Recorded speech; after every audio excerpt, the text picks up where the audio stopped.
Dude. So bad.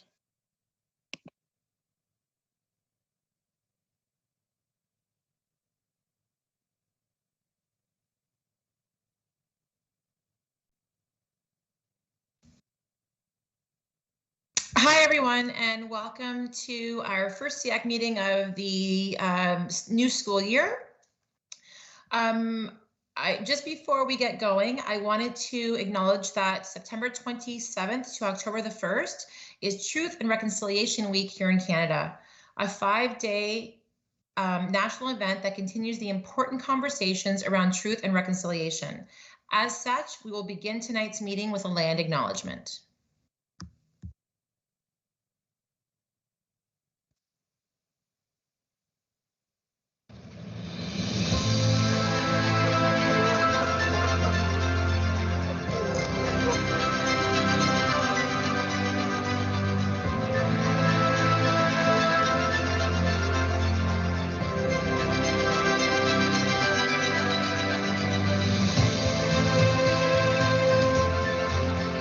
Alton, as we know it today, is rich in the history and modern traditions of many First Nations and the Métis. From the lands of the Anishinaabe to the Attawandaron, the Haudenosaunee, and the Métis. These lands surrounding the Great Lakes are steeped in Indigenous history. As we gather today on these treaty lands, our Catholic social teachings call us in solidarity with our Indigenous brothers and sisters. To honor and respect the four directions: lands, waters, plants, animals, and ancestors that walked before us. All these wonderful elements of creation exist, gifted to us by our Creator God. We acknowledge and thank the Mississaugas of the Credit First Nation for being stewards of this traditional territory.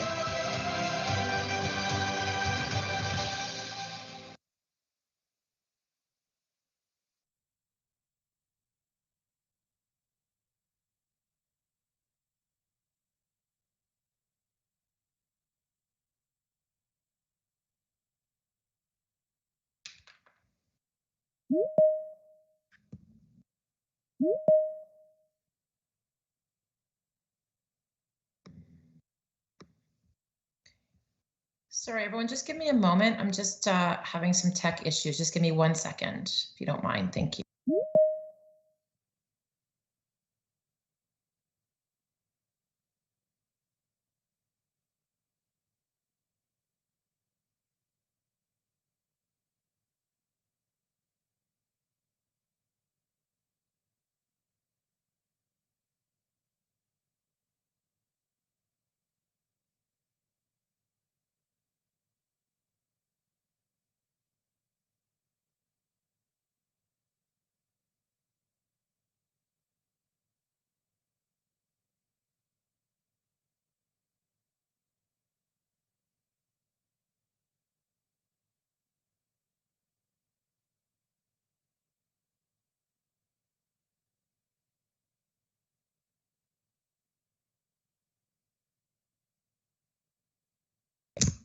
Hi, Andrea. I'm having trouble accessing my package. Do you mind putting the commissioning information up?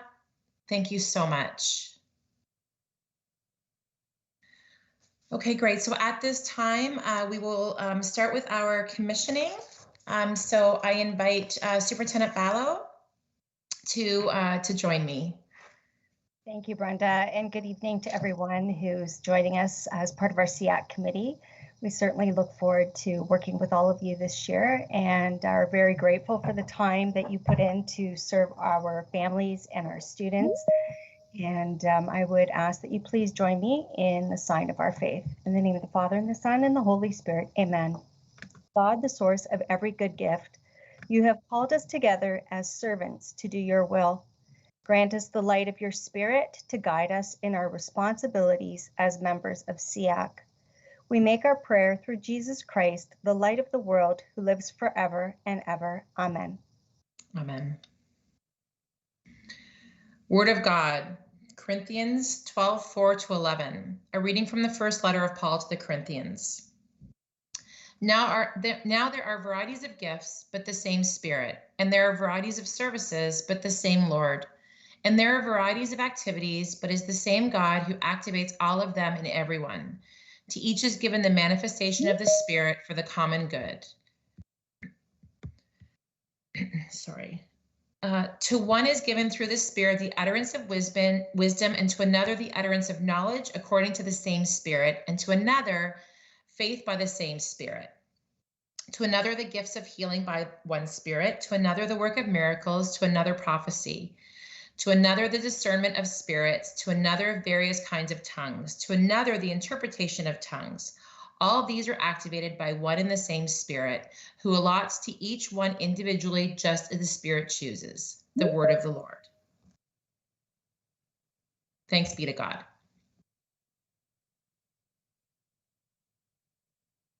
God has called us to serve the students of Halton Catholic District School Board, and together we pray. May we work together in harmony for the common good. May we listen to one another in a spirit of genuine respect. May we encourage and reverence one another's unique talents. May we use the gifts of the Spirit in creative Christian leadership. May we approach our decision-making through discernment and prayer. May we respond effectively to the needs of the children in our care. Amen. Amen. In the name of the Son, and the Holy Spirit. Amen.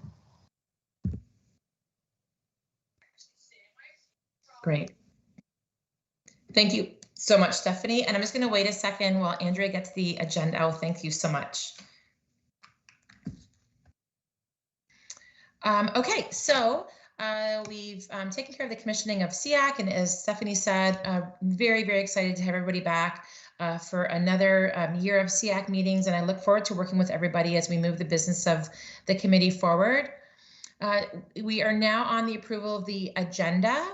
So everybody should have received a copy of that in their meeting package. Is there any questions, comments, addition? Okay, we have a hand up. Sorry, 1 second. Rick, you have your hand up? Yeah, thank you, Brenda. I'd like to enter a notice of motion. Okay. And what is the title of your notice of motion? Committee Code of Conduct for SEAC members.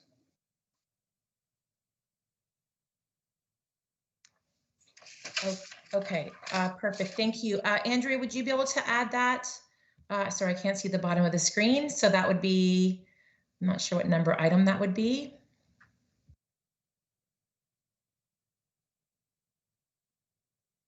So we can do it probably like 11.2.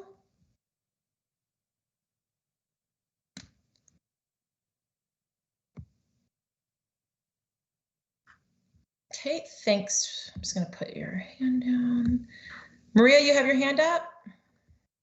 Yes, I do. Hi. I just wondered if perhaps you might want to explain what a notice of motion is. I'm not sure that everyone on the committee is familiar with what that means. Sure. Yeah, absolutely. Maybe they are, but I don't. Yeah, happy to do so. So a notice of motion is when there is someone on the committee or sometimes at the board table who wishes to put forward a motion for consideration at the next board meeting. And so what they'll do is they will do a notice of motion where they will give the title of that particular, the topic of that motion, and then we will add the notice of motion to the end of the agenda where that information on that motion will be shared. It's not discussed at that point, but then that motion will become an action item. If it's approved, that item will become an action item on the next regularly scheduled meeting. Does anybody have any questions about that? I'm happy to answer them. Oh, Brenda, may I have a question, please? Sure, yeah, no problem. Thank you. I didn't have a chance to type in my hand up. So is this the first time that this has happened at a SEAC meeting, that we've had a notice of motion? I've been at SEAC for many years. To my knowledge, yes, it is the first time. I could be wrong, but I don't recall it in the time that I have been on SEAC either. So I believe that this is the first time that we've seen this.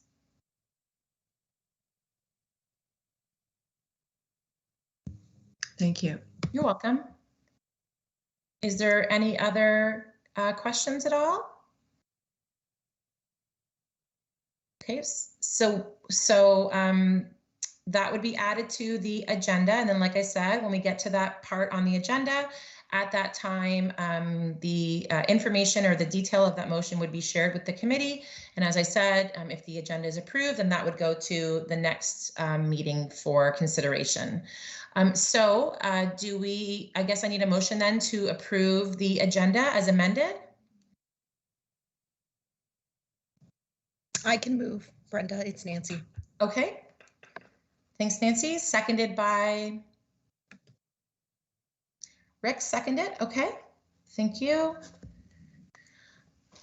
Okay, so we can go around and do a recorded vote if everybody would prefer, or I can do it this way, where is there any objections to approving the agenda as amended?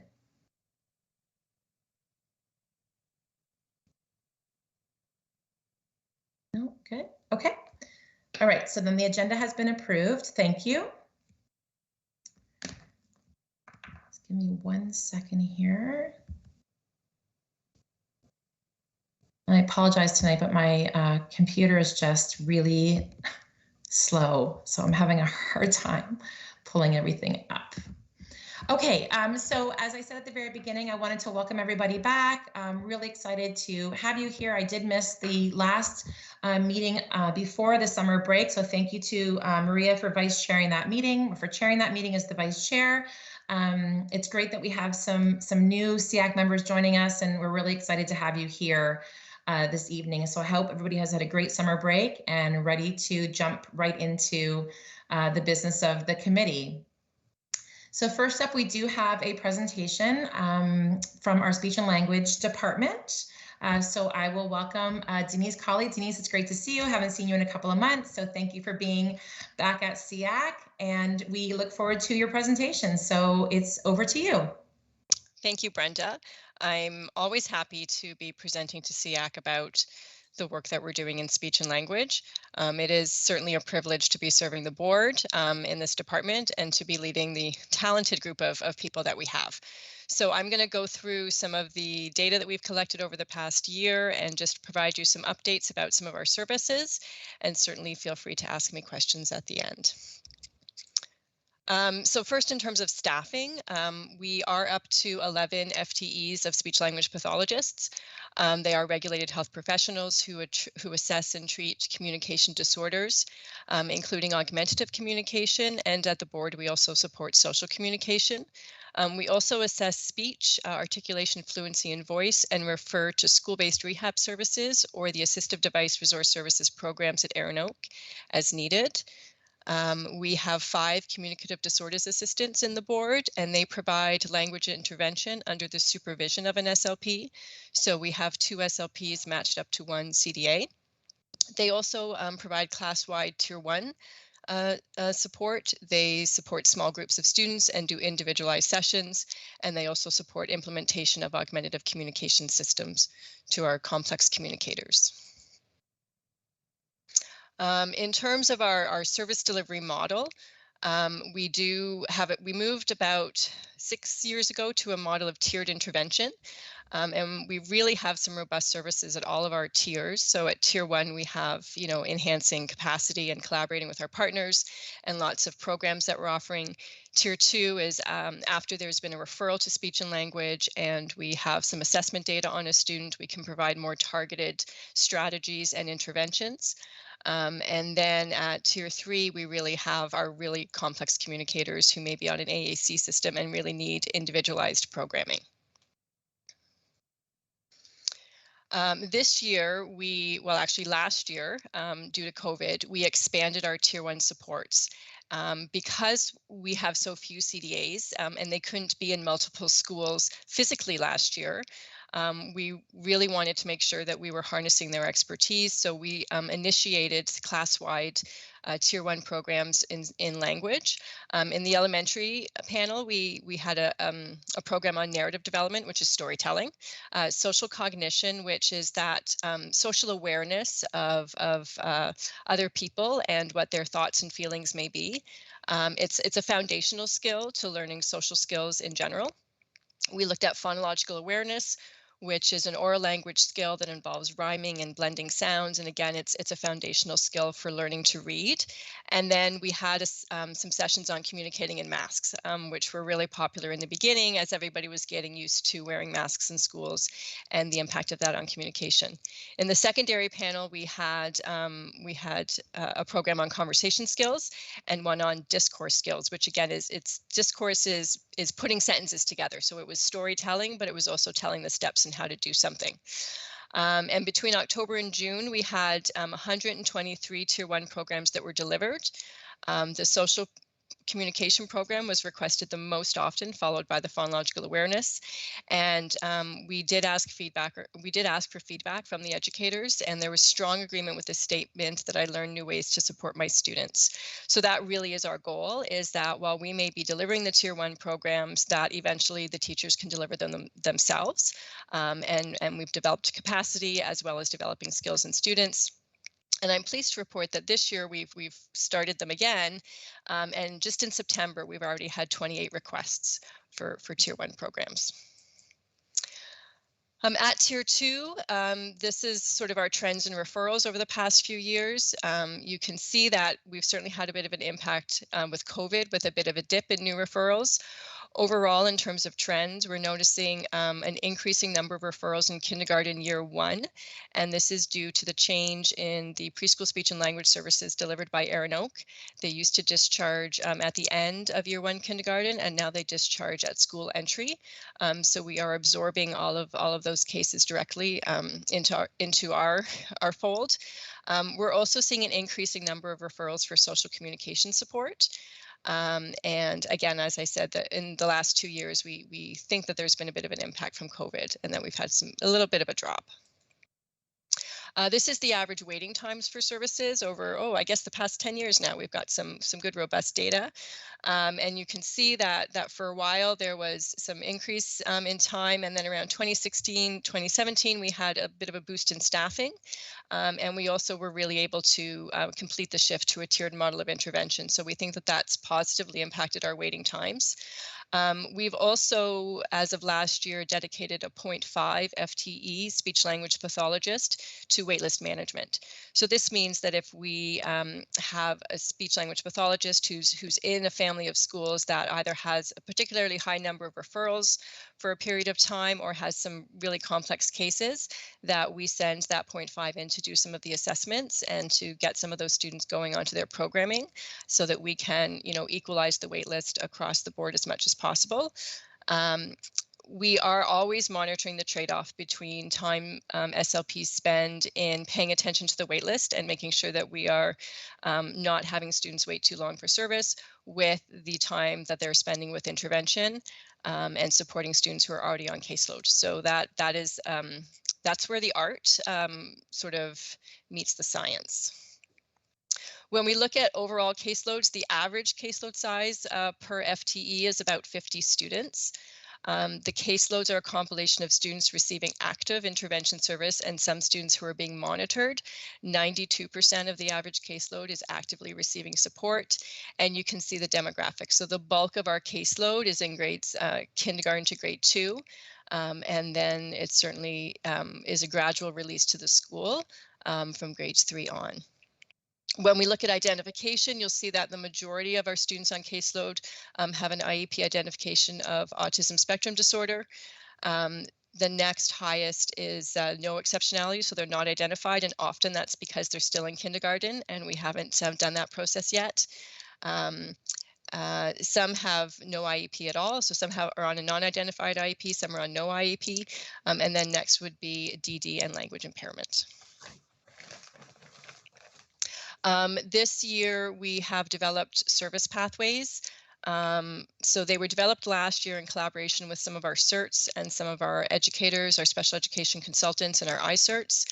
And the purpose of these pathways was to really clarify what that intervention phase looked like for students who have different profiles. So we developed a pathway for students with social communication needs, for students with mild language needs, for students with moderate to severe language needs, for students who are on alternative curriculum, and for students who are using AAC.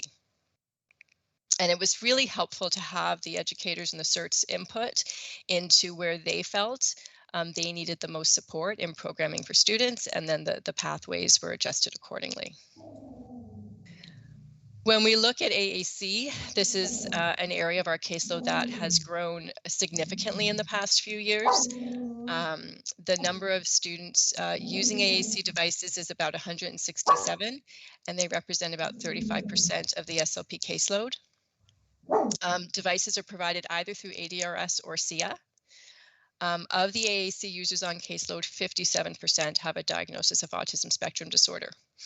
Last year and this year, we're doing virtual coaching for caregivers using AAC devices, and that's really been a big hit, and it certainly has been something that we learned about and adapted to during COVID, and certainly foresee keeping as a part of our programming moving forward.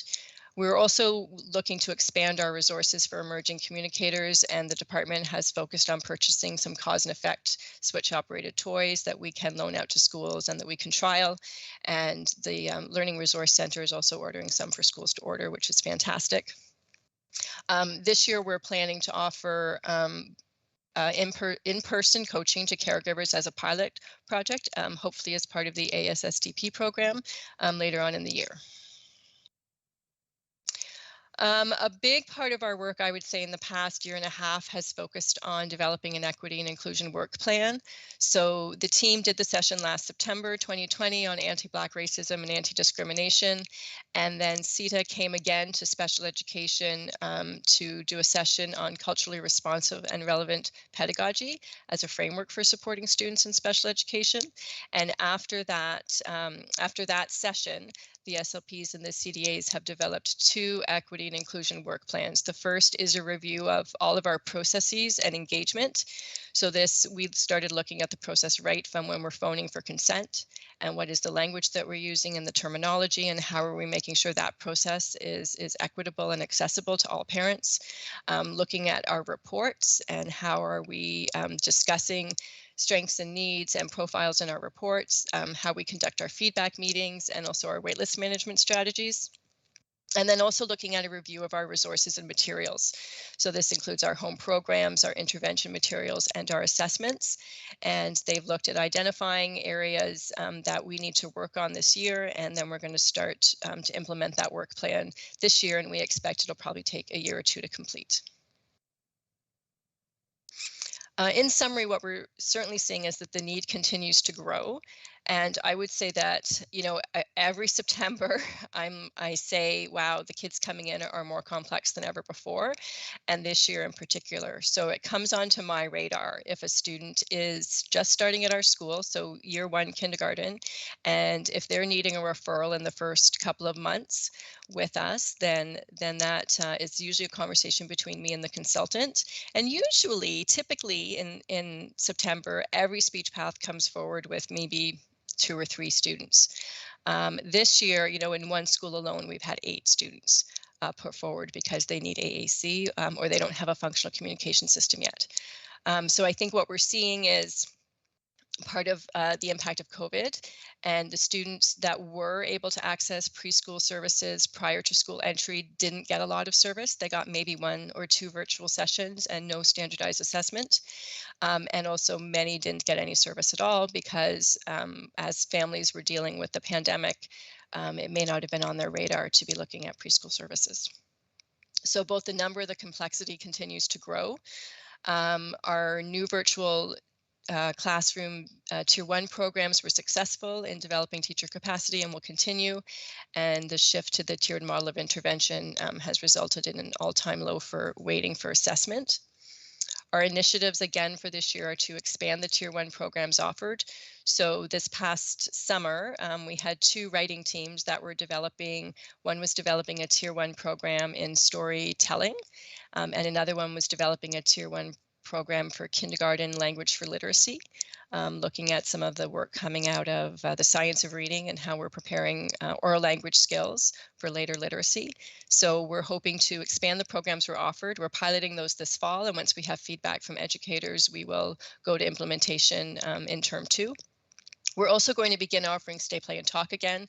That was on hold during COVID, but we've revamped the training. So we used to pull teachers and ECEs for training. Now we've done training videos that will be sent out in modules to educator teams to do some self-directed learning prior to the SLP or CDA going into coaching. We're starting to pilot the implementation of the service delivery pathways. So we're looking forward to feedback from the system around that. We're going to continue to support the oral language component within literacy initiatives by both curriculum and spec ed. Our professional development this year is really focusing on a few key areas.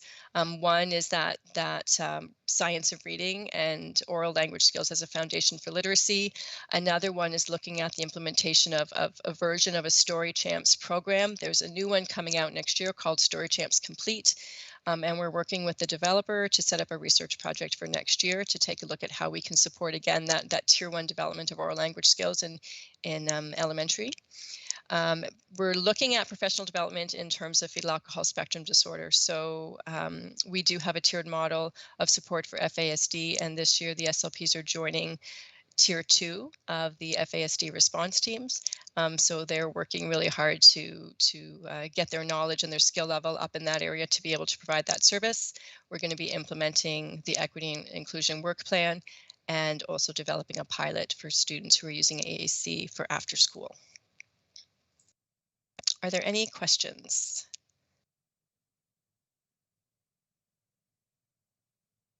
Thanks, Denise. I'm just looking in the chat box here. If anybody has any questions, you can either raise your hand or just type in the chat box hand up, and then I can make sure that that I acknowledge you.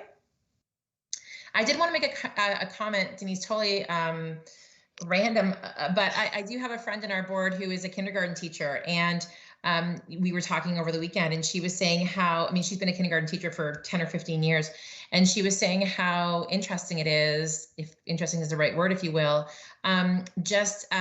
she's really noticed the language deficiencies with some of the students for being home. You know, they don't have that social interaction. They don't have the, you know, the ability to sort of make that small talk in those conversations.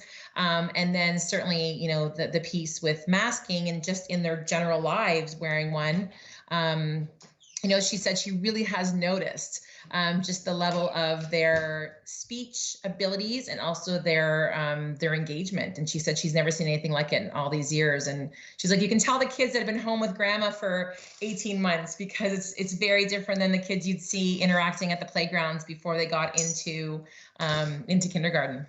It's a long time, and when you think that many of these children were 2.5 when this started, so just starting to put words together, they may have had 100 or 200 words when this started, and now, you know, a year and a half later, we're expecting them to start school. There is some milestones that we're going to have to accelerate this year. Yeah. Well, it sounds like you've got a good plan in place, and I'm glad to see the addition of some staff to your department. You know, still, you know, I know you guys have big caseloads that you're constantly managing, but thanks for the information tonight. And I don't have any questions, so you're off the hook easy. But again, if anybody does have questions on this presentation, you know, you can just let Denise know, and she'd be happy to address those. So thanks so much, Denise, Absolutely, for being with us, and we look forward to seeing you soon. Thanks, Brenda. Okay, take care.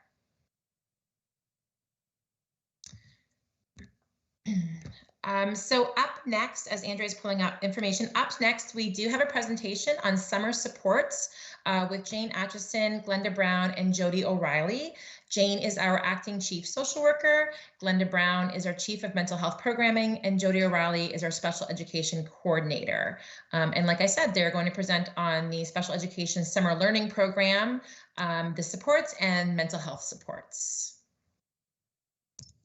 So take it away. Okay, thanks, Brenda. Sorry, I'm going to get started. I'm just looking to share my screen. Give me 1 second. No worries.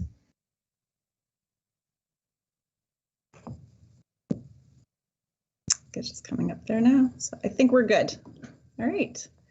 Good evening, everyone. So as Brenda mentioned, myself and Glenda and Jane just wanted to highlight some of the programs and supports over the summer. And much of what you'll see is familiar to you, and notice it's similar to what we shared with you in the spring. But at the time in the spring, we sort of shared with you what we wanted to have happen, and we weren't sure what would happen based on staffing or interests. So we're happy to report back on how the programming went this summer and what we were able to offer our students. So I am going to start looking at the summer learning programs. So as I mentioned last year, myself and Jem Thompson supported the summer special education summer learning program, and all programs were offered virtually. We were able to provide Cert support for the grade 6 to 8 literacy and numeracy program, for the grade 3 to 6 Camp Summerland program, and then as well as the secondary Certs for the credit earning courses. We had 5 Certs support our Lit grade 6 to 8 Lit Noom program, and we had a smaller caseload than we had last year, which is nice. Actually, for all of our programs, we were able to have smaller caseloads for our Certs. So they were really able to dig deep into those, supporting those kids and those teachers with the appropriate accommodations. We had 2 Certs support our Camp Summerland program.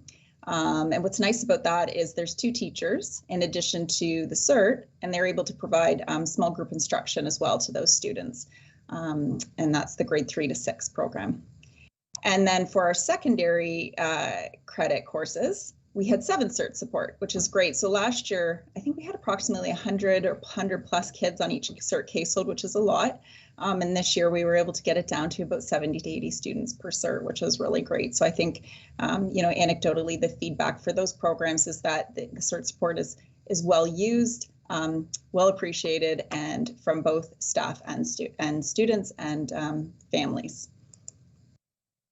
As far as the 2 programs that we were able to offer for students outside of the LD profile and in the regular credit earning courses in the Lit Noom and Camp Summerland, we were able to offer our special education summer learning program and a transition support program as well in August. So this first one is the one that occurred in July.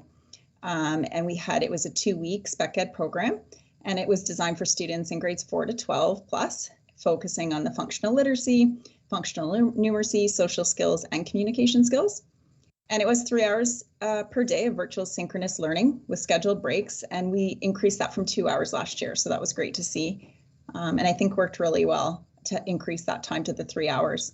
So this program was taught by a special education teacher, and it included a speech and language pathologist, a CYC, which was new this year, educational assistance based on the need, and a behavior analyst. So with each of those, and Denise spoke about some of the Tier 1 supports that SLP was able to provide this year, or this coming school year, they ran some of those similar programs for the summer learning program as well, which was great. Our CYCs provided lessons around zones of regulations, and I was able to see some of those, which is great, and guided meditation as well. And then the BAs offer programs around Model Me Kids. So they weren't able to run all of the lessons included in each of those, but we're able to, run components of those programs. And they were well received from the staff and students as well. So the other program that we were able to offer was the transition program. So this is a 1-week special education summer transition program designed for the same age group, grades 4 to 12. And this is a focus on that transition back to school. So on the social and communication skills development, closing gaps in learning, and on establishing classroom routines prior to the opening of schools, knowing that kids had been out of school since April. So we were looking to support that transition back. Again, it was 3 hours of virtual synchronous learning and taught by the same special education resource teacher with a speech and language pathologist, CYC, educational assistants, and a BA. So it was great to see that the staff interest is there, and the feedback from them was that they really enjoy doing these programs.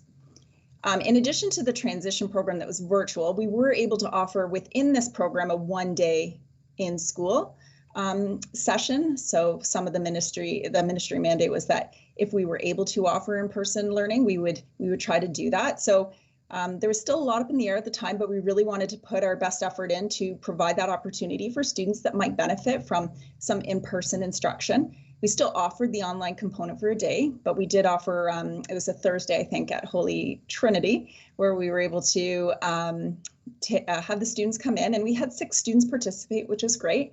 and all the staff. So all the staff were there. It was really nice to see. We were very excited to get back in to the schools and to support those students with that.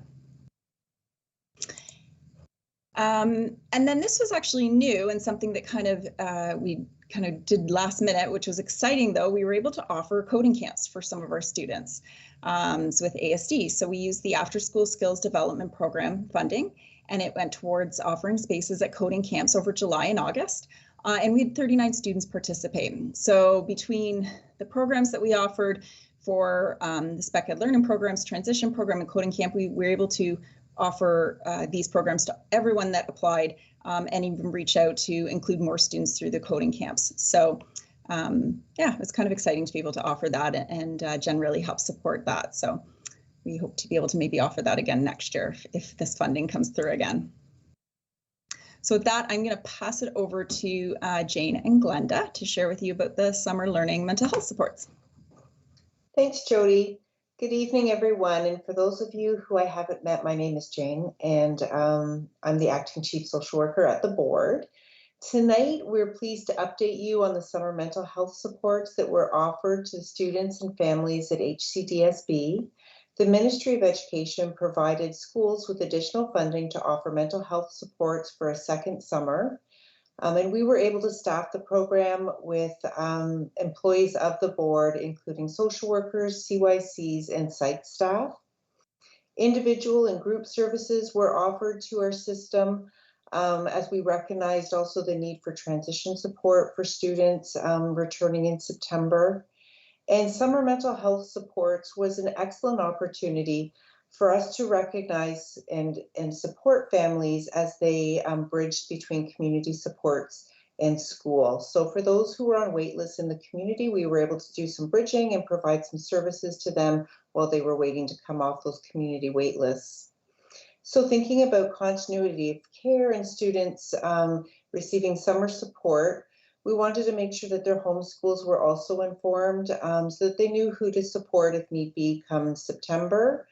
So what we had done is worked with families and parents, caregivers, and determined if there needed to be a warm transfer from summer supports into September supports within the homeschool and the regular school year. So for example, a case open to social work may have been transferred directly to social work within the homeschool that the student attended.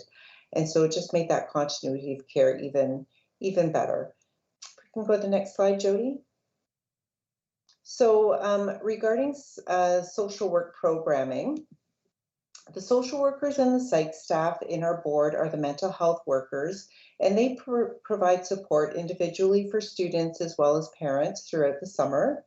Anxiety and depression were the main reasons for referral, and the interventions that were included were providing strategies to families, counseling, and connecting them to community resources as appropriate.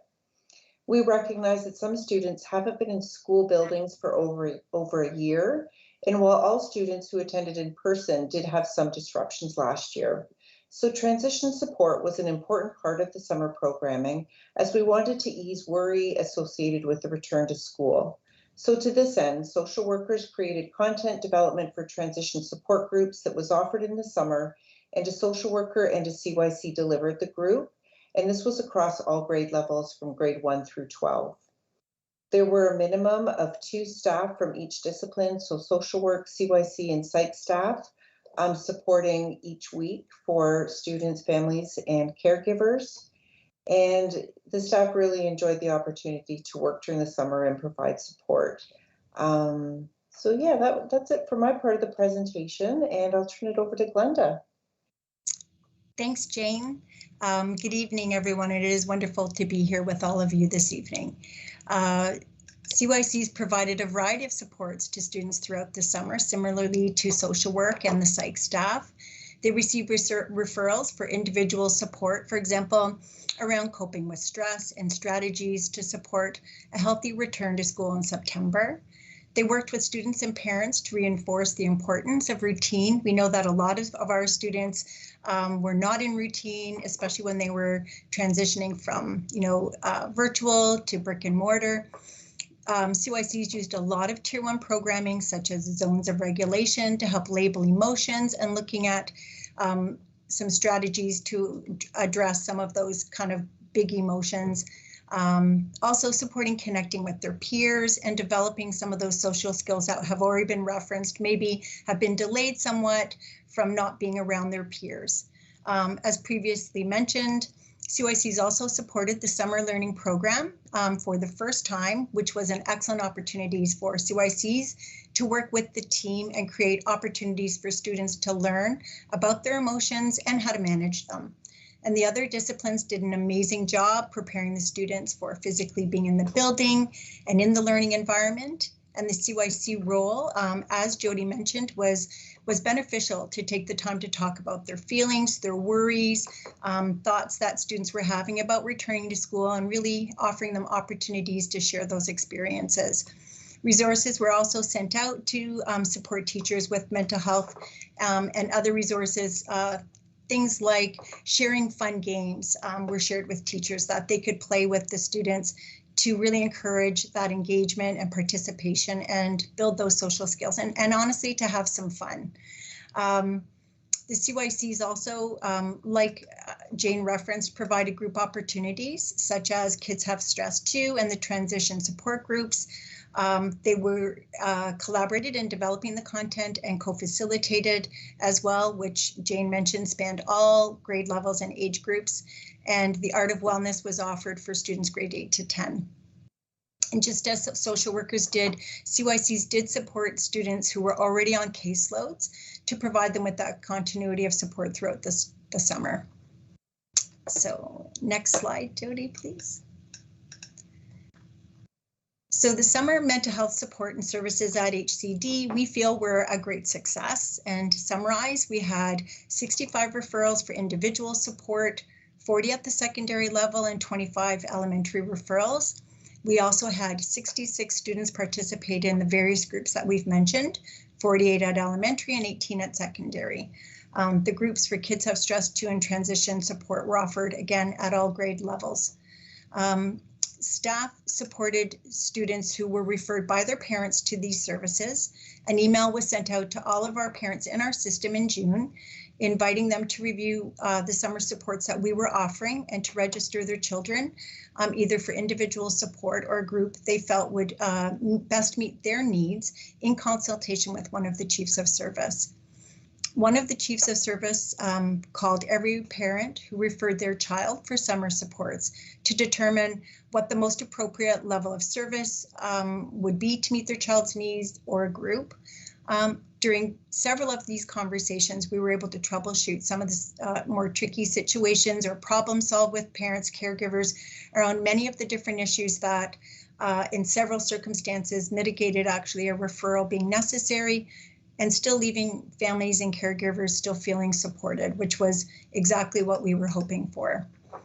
Parents and caregivers were also invited to review the parent-caregiver information sessions that were created and posted on the board website in the spring, and the topics covered mental health and well-being during COVID, student mental health and anxiety, parenting during the pandemic, family matters, raising a resilient child, ADHD and sleep, fostering mental health and well-being, family wellness and positive mental health during COVID, mental health in secondary students, and we collaborated with our mental health and addictions nurses who provided an info session regarding promoting healthy sleep habits for children and youth.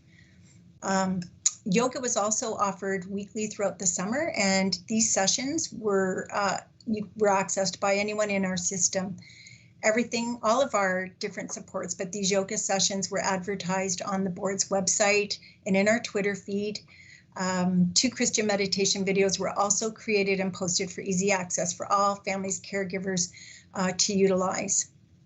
So in summary, one of the many benefits of offering our summer services and transition support was that many of our students received the additional support needed to ensure a smoother and a mentally healthier return to school for them in September. And I want to sincerely thank all of those staff members who worked throughout the summer to ensure our students and their families and caregivers received the support that they required during what has been a very challenging time for many of our students and families. And so thank you for inviting us to share how we supported this past summer. We are grateful for the amazing group of professionals who are incredibly dedicated to providing such excellent support and service on a daily basis with compassion and empathy. So thank you for having us. Thanks so much, everyone. Okay, I was going to say, before I do have some questions, but I wanted to make sure that anyone else that has their hand up first. So Dan, do you want to go ahead and ask your question? Sure, it's not a question, just a quick comment. It was a great program for the summer learning.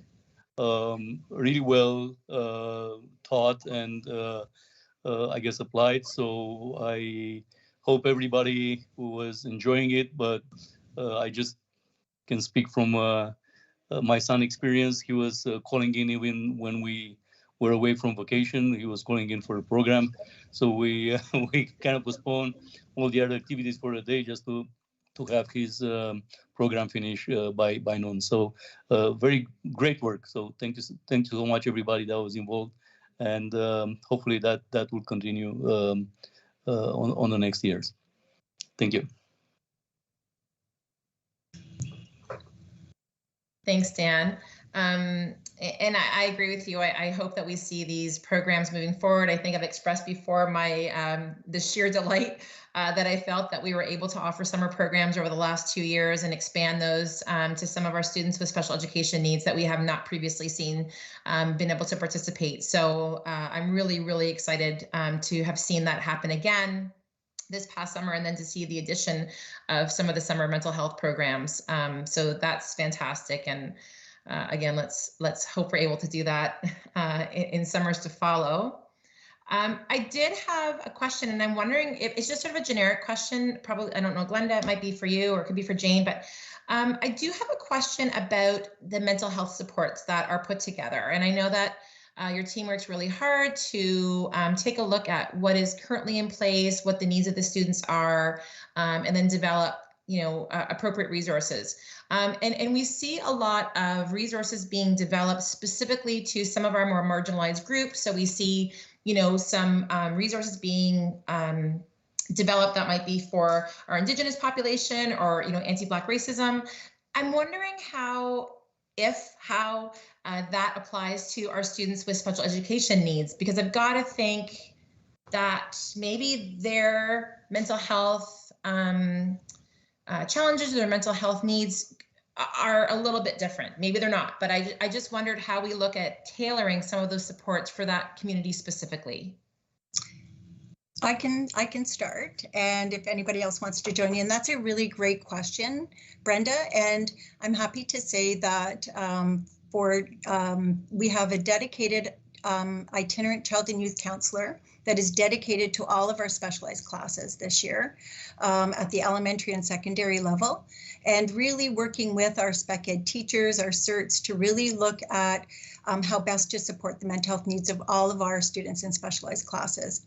So that is a work in progress. We're in the process of assessing some of those needs, but the ICYC is working with school-based CYCs as well to really look at what the specific needs of each of those classrooms are, and then to tailor very specific resources in response to those needs. And I know School Mental Health Ontario this year, for the first time, have released resources specifically to students who are in special education. And so sharing that information as well with our spec ed teams, etc. I know that we did have this position in the spring of last year that also provided very specific mental health supports to our gifted classes as well.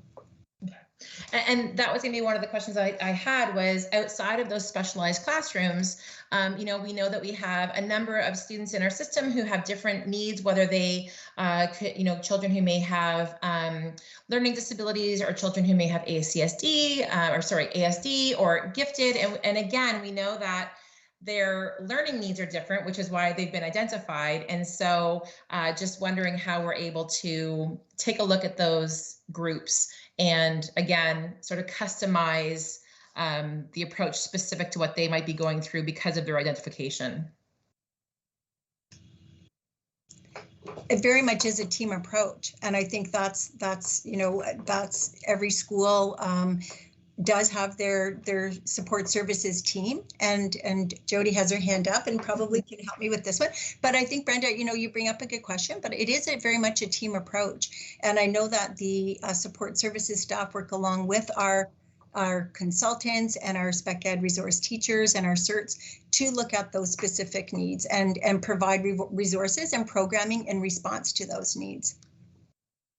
Jody, did you want to add? Yeah, it's exactly what I was going to say, what Brenda just said there. So I can speak to the summer learning program in particular. The CYCs really took some of those mental health resources and programs and tailored them to meet the needs of those students in particular. And then also creating those final products, so that ICYC that Glenda spoke about, she's, adapting those resources, and then those resources will be made available to all CYCs in the systems that can support kids that are outside of the specialized classes, but in a regular class. And then exactly what Glenda just said there, that it really is that team approach. So if there's a student that is struggling and we know they have, maybe they're ASD or they're LD or they're gifted, whatever that profile is, that CYC is working very closely with the school-based Cert and the teacher to identify what in particular those needs are. And sometimes it's a tier 1 class approach, and that's going to meet, a few sessions of whatever program will support that need and really tailoring it to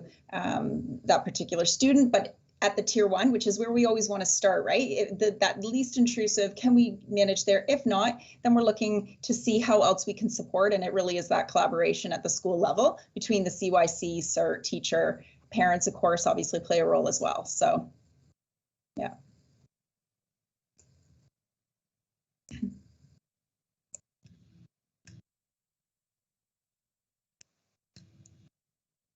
I think you're muted, Brenda. Sorry, God, you think I'd have this under control by now. It's been a long day. Jane, I'm sorry, I saw your hand up. You wanted to add something? Please go ahead. Thanks, I did want to add. So just in terms of what Glenda and Jody were saying about tier 1 and tier 2, any students who reach the tier 2 plus, tier 3 level in terms of mental health concerns certainly can be referred to school social work. We work with children right through the school board, so special ed needs and children who don't have special ed needs as well. So we're working with all students, and we're very aware of children's learning profiles and how that might impact them in terms of anxiety, say how they're performing in class, how that impacts them.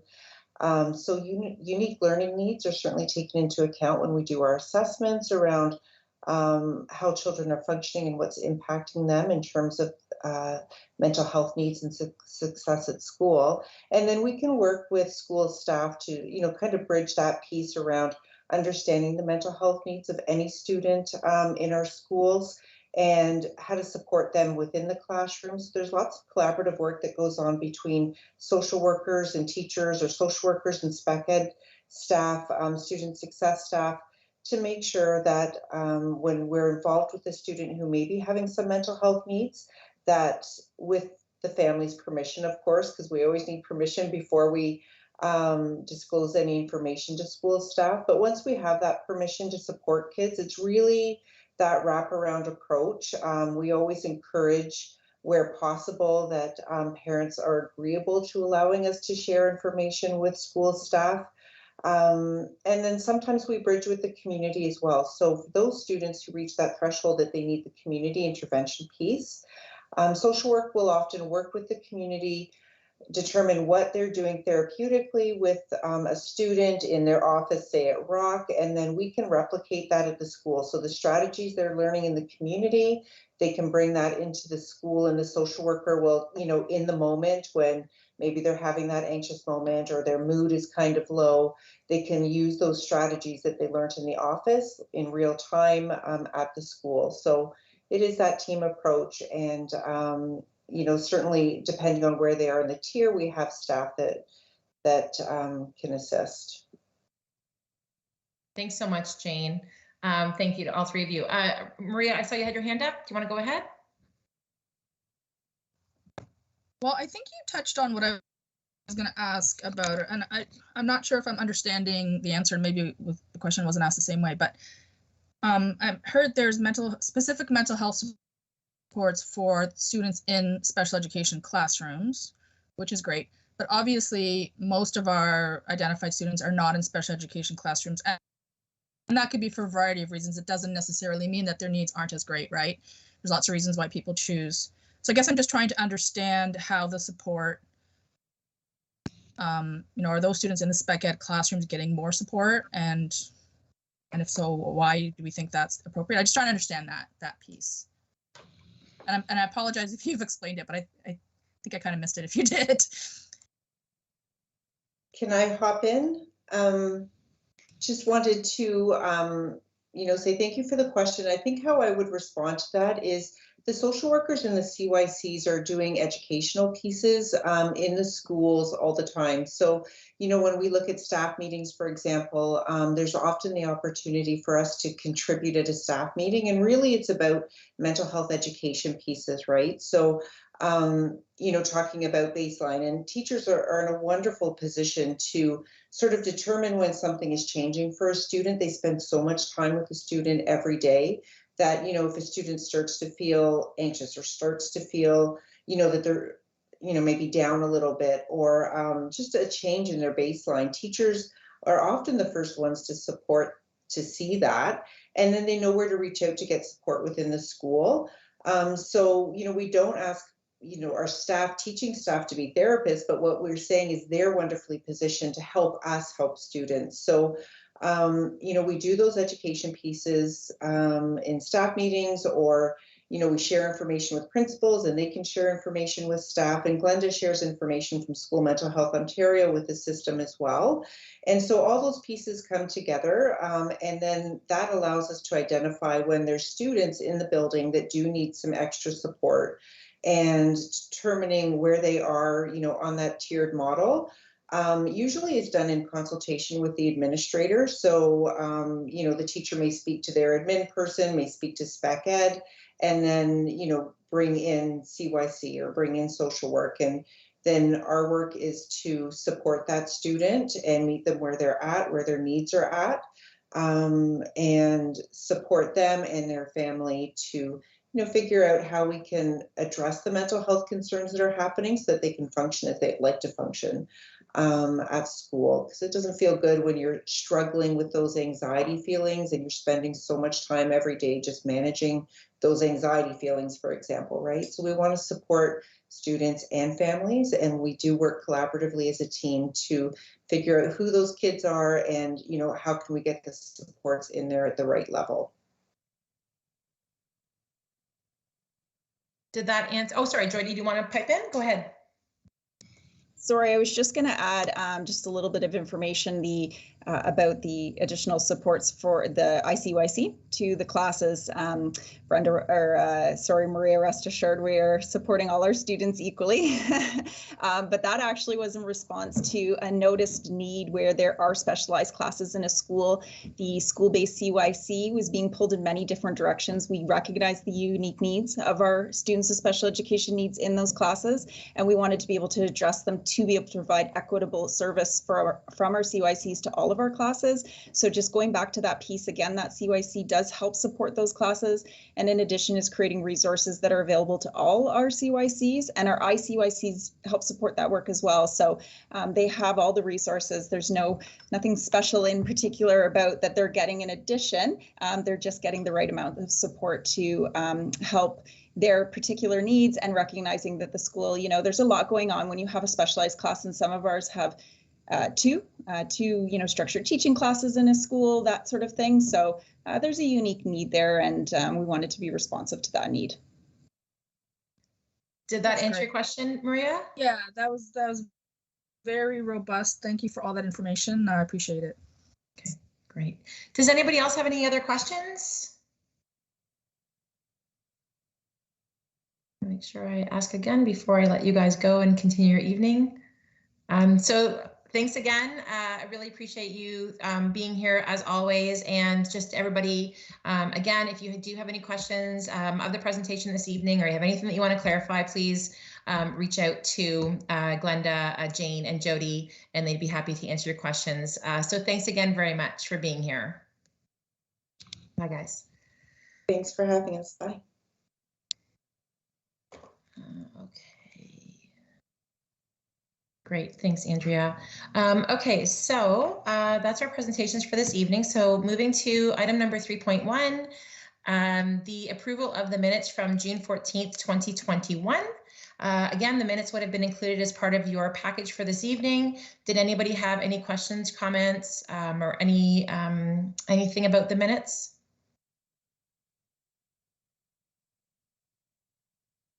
Okay. Could I get a motion to approve the minutes? I can. So Paul moves. Thank you. Sorry. Who? No, that's okay. No, I'm happy to back away. I love it. Okay. No. Okay. Samantha. Okay. So Samantha seconded. Is there anybody opposed? That's usually the easier way to do it rather than going around. Is anybody opposed to that? All good. Okay. Perfect. Thanks, everybody. So item number 4, declarations of conflict of interest. Does anybody have any declarations they wanted to make? No? Okay, great. On to item number 5, which is business arising from previous meetings. Thanks, Andrea. Andrea's going to pull up the summary. So there is a list of the business arising items as far as the agenda item, the action required, and the responsibility of such. Did anybody have any questions or comments on this? Sorry, Brenda, I can't find my hand up key right now. That's okay. No, go ahead. I did have a comment. Yeah. So I am down beside the letter to the Minister of Education, which I wanted to do last year, didn't get to it. I'm not sure that I can make that commitment this year, just with other things going on.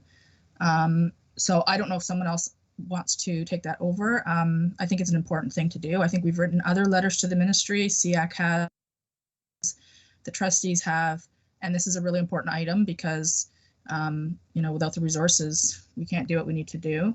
I know recently there was a motion passed at the board to write a letter in conjunction with our coterminous board. I know our coterminous board has written letters to the ministry to say they're the lowest funded public board in the province, I guess meaning non-Catholic, but we're actually lower funded than they are. So whether there's an opportunity to work with them, I don't know, but I just want to put that out there because I'm going to have to take my name off of that item. I just can't commit to it this year, but it would be great if there was someone that was willing to work on that because I do think it's important. Okay, perfect. So so thank you for letting us know. That's important to be able to say no when you're just not able to take care of everything that's on our plate. So Nancy has put her hand up. Nancy, you said that you would be available to work on that if somebody could help you. I certainly would be able to lend some support from a SEAC lens for sure. But happy if there's anybody else that wants to participate and assist with the writing of that letter. Just feel free to jump right in or put your hand up, whatever you want to do.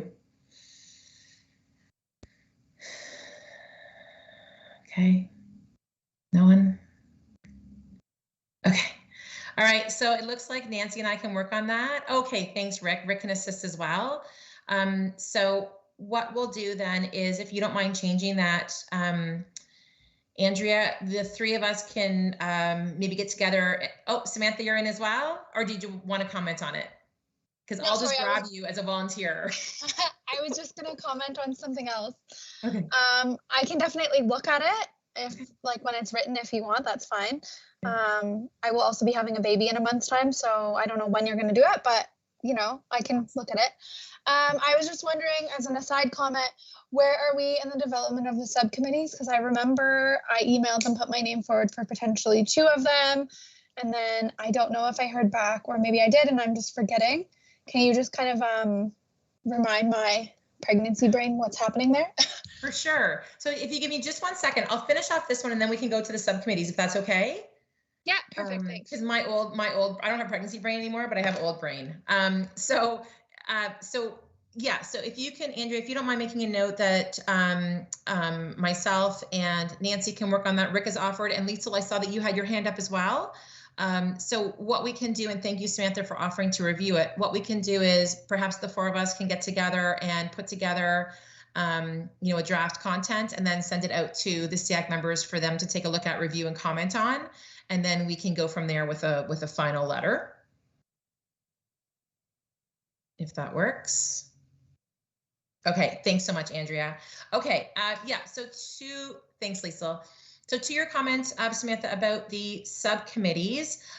So I know that we've talked in general about subcommittees as needed. So if we needed a parent, I'm just picking some, but if we needed, a parent engagement committee, or we needed a SEAC soundbite committee, or, a communication committee. So I think that's where we get so many great ideas. And so it's taking a look at, does it make sense for us to develop some subcommittees to take care of some of that work? But are yours specific, Samantha, to some other subcommittees that might be happening at a board level that required SEAC members, or just help me understand that?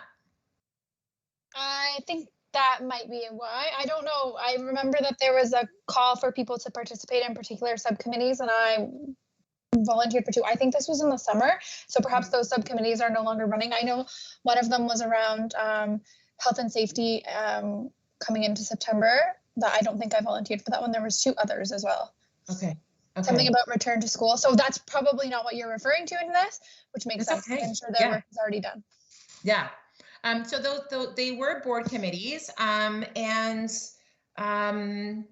yeah. So I think those committees have mainly completed their work now that we have returned to school. I mean, there's still some ongoing conversations on some of those committees. I don't know specifics on most of them. Maria, I see your hand up.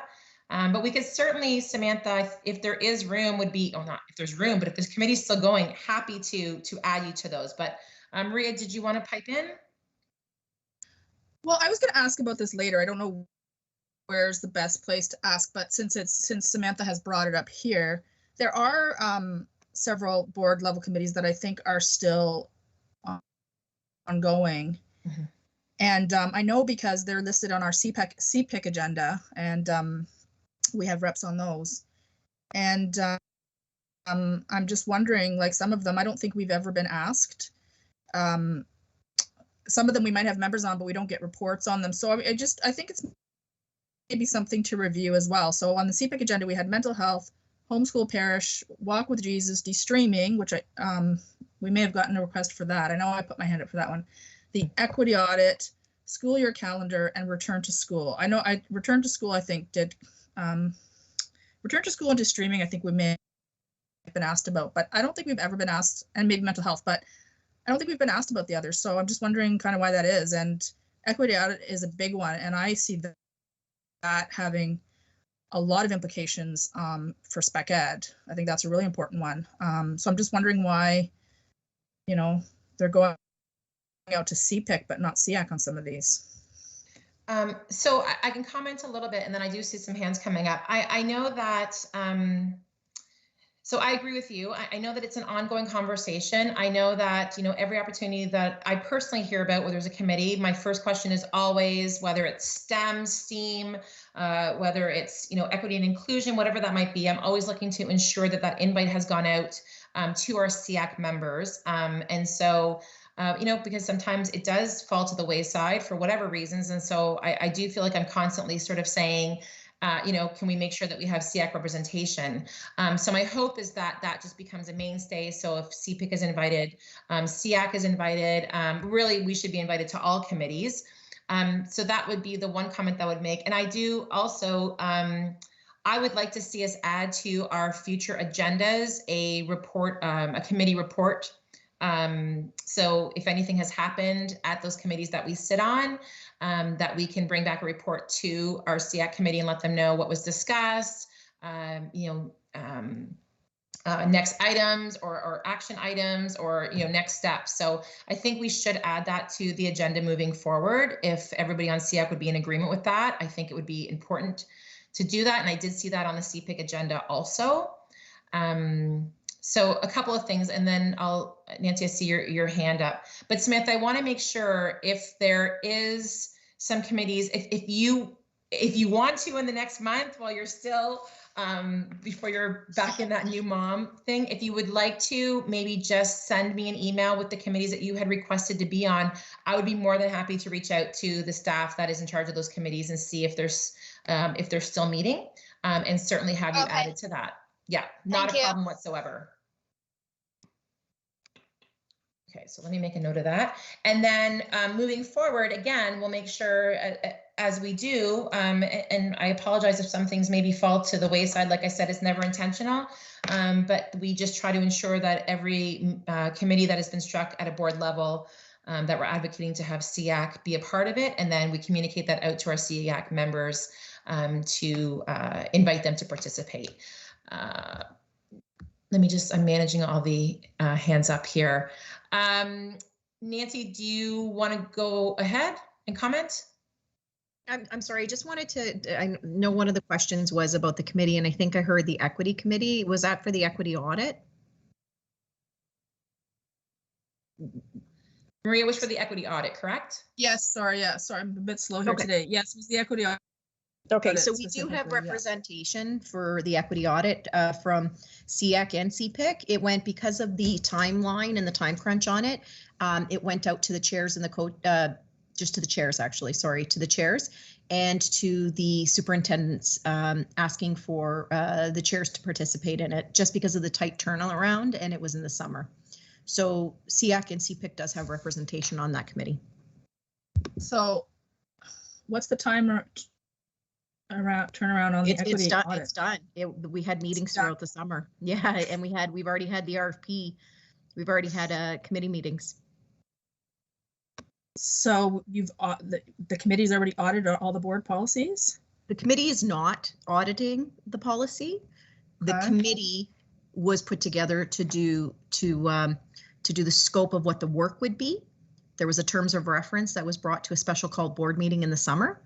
And then there was from that committee, there was an RFP committee that was created for when the work goes out, for when the work went out to evaluate, similar to like we did with the uniform policy. Okay, so, but we didn't have an opportunity to give feedback on that scope as it relates to special education. We had somebody there from SEAC and we had somebody from CPIC that sat on that. Okay, so does the scope include identification practices and whether those are equitable?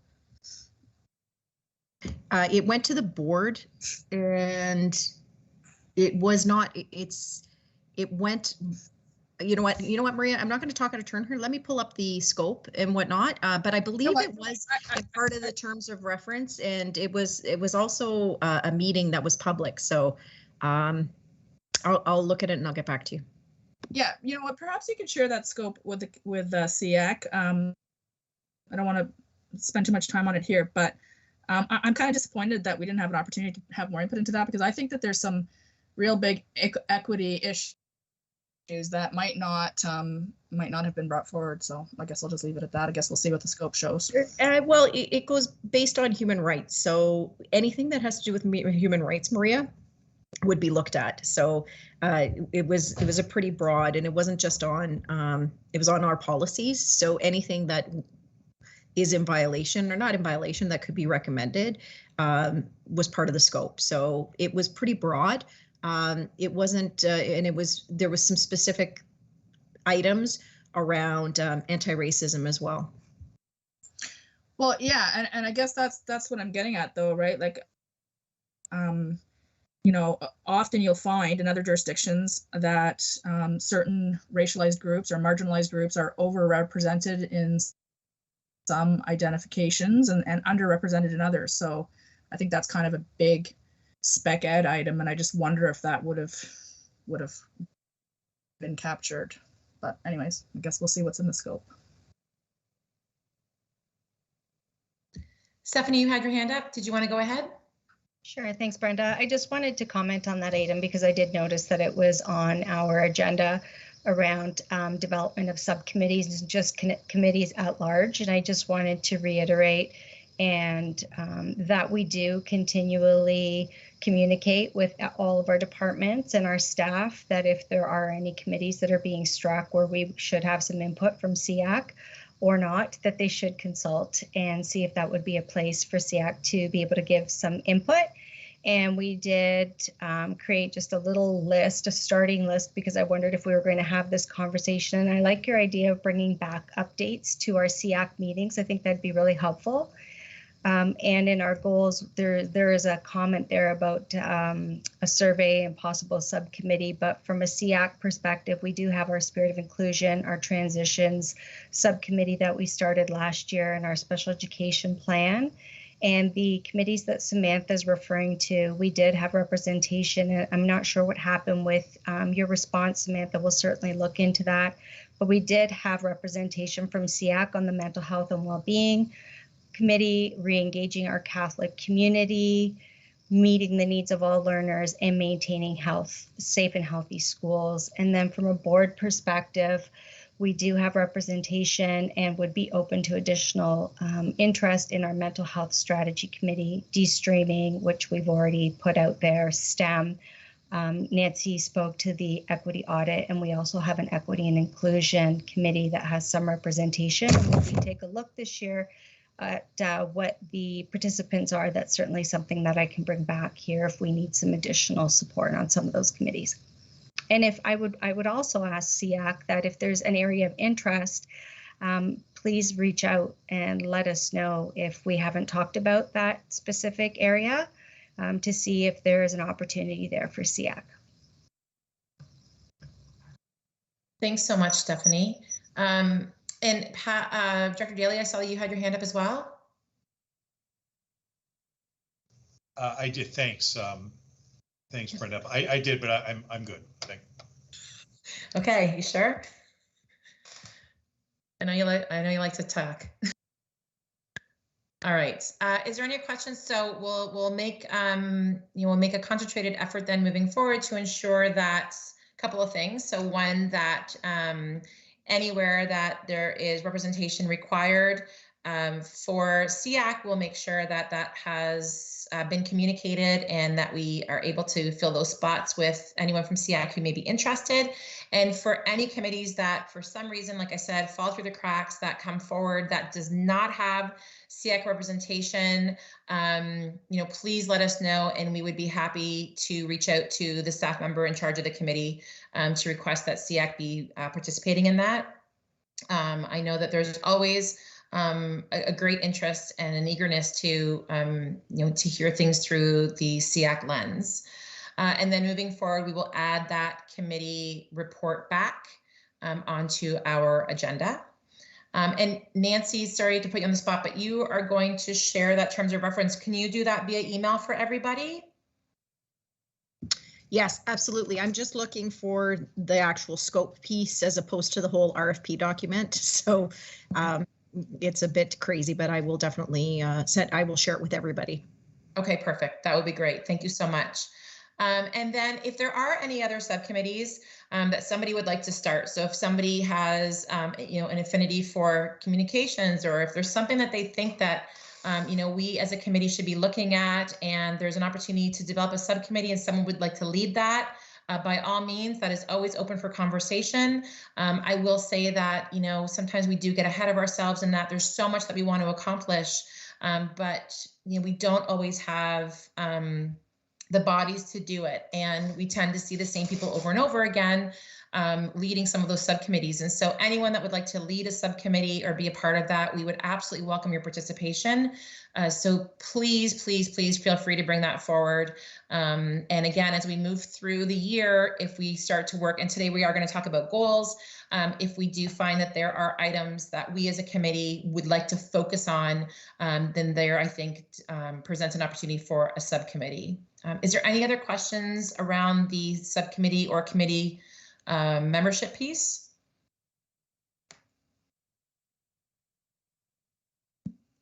Okay. All right. Thanks, everybody. That was a great conversation.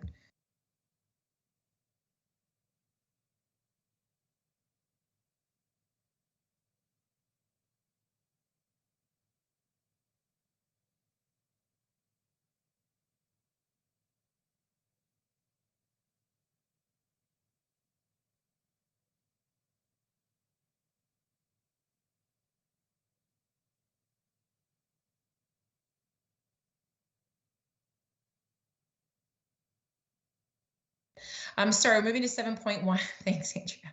We're moving to 7.1, which is the, we don't have any policies for review this evening under item number 6. So for 7.1, thank you so much. So there's our current calendar of events. This is just a draft.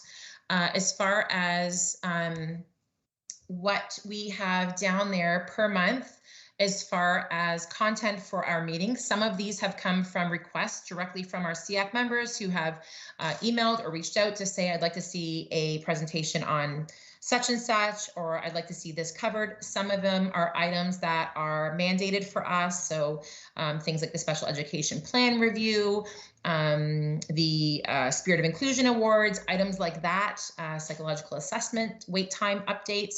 So those will slide in where they are scheduled to be. And then some of this has also been driven by our last year's goal plan, if there was items there that we wanted to see covered. And so so there's the calendar of events right now that we can certainly have a conversation about and see if there's anything that we wanted to update. Sorry, Maria, I'm just going to ask you to talk. It's hard for me to see the chat and the hands up, and I don't want to miss anybody's comments. So do you mind just saying out loud, sorry, what you just typed in, because I don't want to miss it. Yeah, sorry, I wasn't fast enough, and it was actually to do with the policy, so I thought this would be more helpful. Just asking if we can have a copy, and I think I asked for this last year as well, a copy of the policy committee work schedule for the year, so that, just so that we know what all the policies are and when they're being reviewed, so we can ask about them if we would like to. Sure. Yep, we can have that sent out. Andrea, do you mind adding that to your list, and we can send that out to all of the committee members? And if you, oh, Nancy said she can send it. Thank you so much, Nancy. So yeah, we'll get that out to everybody for sure. Thank you. No problem. Okay. So was there any, so you can see that there are some months that are just a little bit lighter. They do tend to fill up, but they do tend to be a little bit lighter, or they look like they may have less content in those particular months. That could be because we might need a big chunk of that meeting to go through an item that is on there. But again, this is what we have laid out for the next little while. So if there's any, again, if there's, we're going to talk about goals, but if there's a presentation that you want to see, we always encourage presentations from our individual associations. We love having those, and we've had some of those in the past. If your association hasn't had an opportunity to present recently, and they would like to do that, you know, please let us know. I think we hit a lot of them last year. So, you know, again, this is the draft of the calendar of events. It is a working document. So it can change, it can move around. Sometimes staff will come back and say we need a little bit more time before we put together, you know, this presentation.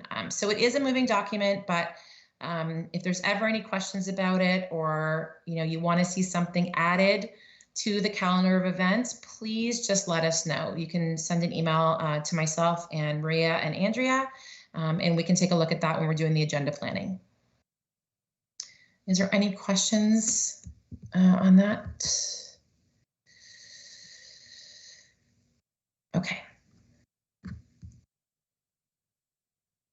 Okay, so item 7.2 is our goal setting.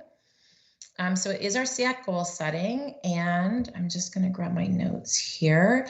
So we do have a chart from last year. And we can do one of two things. We can continue with the chart that we had from last year and take a look at that and you know, revamp that or revise that, if you will, or we can start an entirely new chart if we want to do that and just look at what goals we would like to have as a group moving forward for our committee.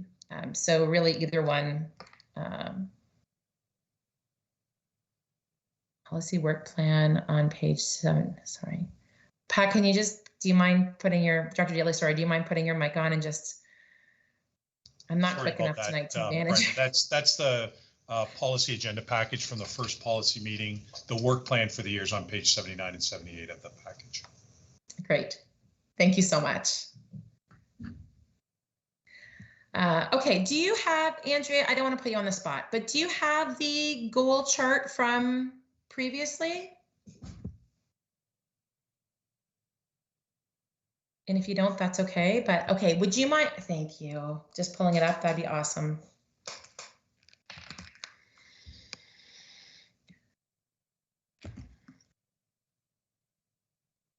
Okay.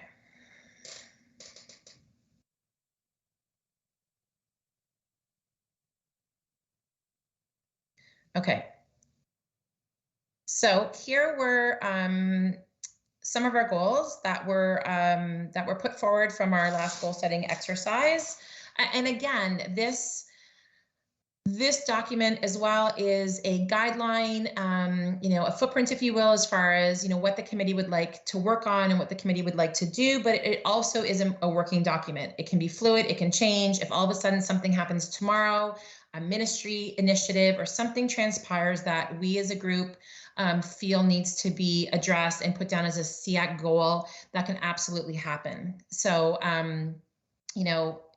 we definitely don't want to remove goals unless the committee decides to do that. We want to make sure that the goals are always there so that we can work towards them, but we can also add goals if we have missed something. So I would just like to open it up. If there are goals that we would like to put forward for consideration for this year, let's have that conversation, because this is, your will as far as what you would like to see the committee focus on for this upcoming school year.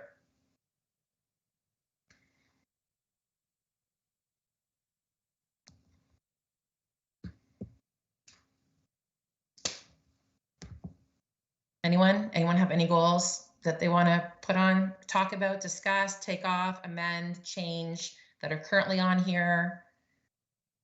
It does help us with, again, the development of subcommittees. It helps us put together the monthly plan for who's going to present, things like that.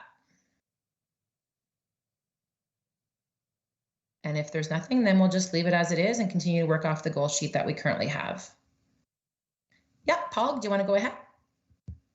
I don't want to sound like I'm preaching again, but I did write the white paper on goals and sent it in, and really, to be perfectly blunt, got very little feedback on it. But I think, again, what we should do is come up with some that are, I use the terminology SMART, which is with specific, measurable, achievable, realistic, and time-based. And I still believe we should get down to 1 or 2 goals that we all agree to and measure, and then objectives under those goals. So, for example, a goal I had suggested or mentioned was that to increase SEAC's effectiveness and communication to the community. And the objectives under that would be to get the soundbite going, to invite another non-SEAC group who just aren't on our SEAC committee come in % And I really think, we need to get to a point where we know, all of us know what the goals are, because I asked Andrea, so what was our goals last year? And I couldn't find the chart anywhere. But it should be something that we live by, that we see by, that we can measure, and we know how effective we've been in these certain areas. It doesn't stop us from setting up other objectives and other things, but I'm still a firm believer that we should have a couple goals that we all agree on, and then objectives tied to that. So I tried to do that last year, and I just again offer to try to do again this year. So thanks, Paul. So something that came to mind as you were speaking, what we could do with this is, and sorry, do you mind scrolling up? Andrea, Tracy wanted to see goal number 4 there. Thank you. And what we could do is we could add this as an agenda item. Again, I'm so cognizant because our meetings are often jam-packed, but we could add another agenda item that could just be goals, and we could have a check-in every meeting to, just report back on a goal, give a status of the goal, has it been completed, sort of what we do with the business arising in a different way. And, we could certainly do that, to your point, Paul, to make sure that, they haven't dropped off, we haven't forgotten them, where are we at with it? If the goal has been delayed because we don't have participation from members, then we should talk about that and maybe reevaluate the goal. So, I would put it out for your consideration for us to perhaps add that item to our agenda moving forward, so it becomes a regular discussion item. I don't know if anybody has any thoughts on that.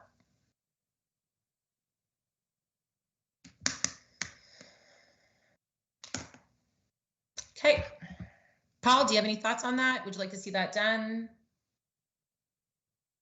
Again, I don't want it. It's something that if you have like 20 goals, no one pays attention to them. It's just too many. So, I still think we should try to group them together and come up with two or three overall goals, and then objectives under each one. So, you measure the objectives and say, okay, of that, there was 4 objectives. We did 3 of them. So whatever, we're at 75% met that goal. Just something that gives us a feel of what we've done and how we're doing.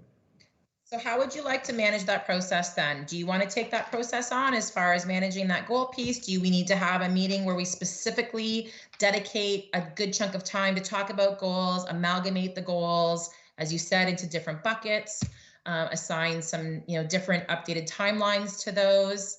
How do you guys want to handle this? Because it's the goals of the committee. And if that, I do think we should add as an agenda item. I really do. I think it's going to keep us on our toes and make sure that we're checking in on our goals, whether they're 20 or whether they're 4, just to make sure that we do have that system of checks and balances with it. But as far as honing in the goals themselves and attaching a component to it that's going to evaluate the goals, it's up to you guys. Yep, Maria, go ahead. I know I've said this before, so I'll just share it again for what it's worth.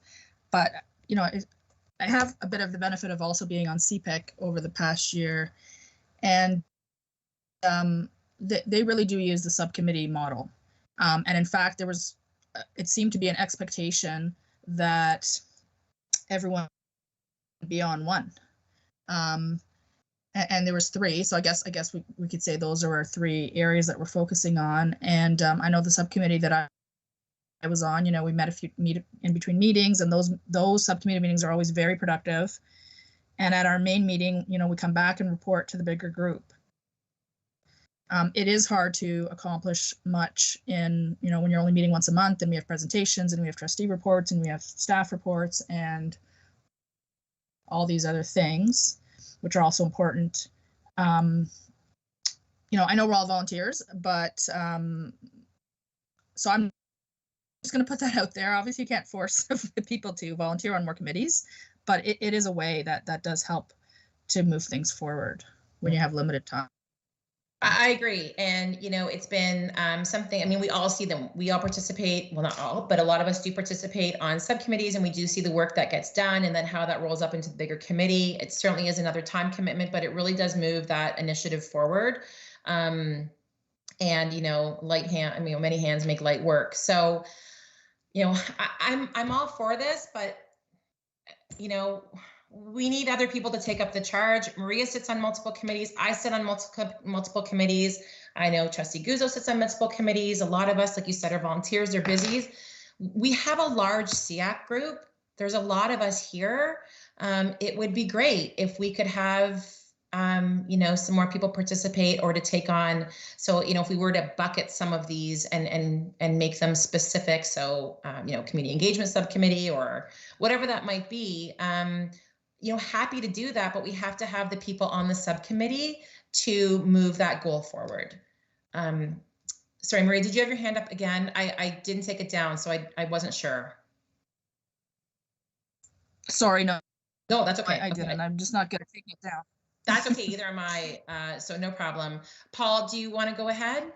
Sure, I'll take that task on to try to get some sort of proposal on how to move forward on setting up the goals and putting them to some sort of way that we can measure them and report each week. So I'll try that for next meeting or the meeting after. Fantastic. Yeah. And Samantha made a comment here too, which I think was also valuable, where she had said, I think objectives could be separated by specific timeframes as well, so that we can keep ourselves on track. So maybe that can be something that you consider when you put this framework together, Paul. Yeah, timing is one of the key ones. So yeah, okay, yeah. okay. So that would be great. If you want to maybe... I'm looking for anybody who wants to volunteer to help me to do it. So just either send me an email or send it through Brenda saying you volunteer, and I'll just a couple virtual meetings or a virtual meeting just to put something together for next meeting. Okay. Yeah, and then we'll go ahead and maybe we can connect prior to the next meeting so we can determine how much time we will need for the next SEAC meeting to have this conversation when you come back. Yeah, Maria?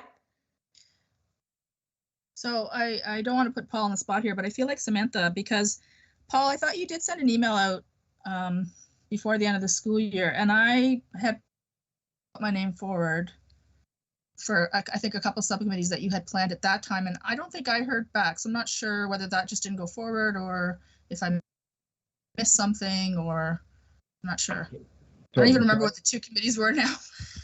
Yeah, the three committees were goals, meeting, effectiveness, and calendars. And you volunteered for one or two, and Andrea volunteered for one. At the end of the summer, I was going to start them up again, but to be perfectly blunt, didn't seem like there was much interest in it. And I thought, okay, let's fair enough. I just wasn't sure. Yeah, no, I would like, part of the reason I volunteered to talk today was to try to get those going again. But okay, maybe just the goals would be the best one. Okay, thanks. Okay. Thanks, Paul, for taking that on. Much appreciated. And certainly I think if you could just get, sometimes we just need another breath of fresh air into something again to sort of reinvigorate it. So yeah, thank you for doing that and taking that on. And we will allocate some time at the next meeting. Because I think it's really important. I mean, it's going to, again, be what crafts our efforts moving forward outside of, our mandate for certain things. So I do think it's really important. So thank you, Paul, for taking that charge. Okay, thanks, Andrea. I was going to say back to the, okay. So 7.3 is the program information, and I wanted to make sure that we added this to the agenda because I was notified that there was going to be some funds becoming available. So let me just give you the information here and then we can chat about it. So the Ministry of Education has released information about the Parent Reaching Out Pro Grants for the 2021-2022 school year. While pro-grant funding will be provided this year, there are some noted important changes to the program focus and process that are important to note. Funds must be used between September the 1st and June the 30th. SEAC has received $3,500. Schools have also received funds.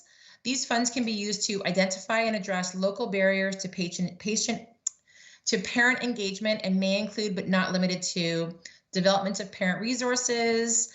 So some examples would be leadership resources for parents, resources for addressing mental health, well-being, anti-racism.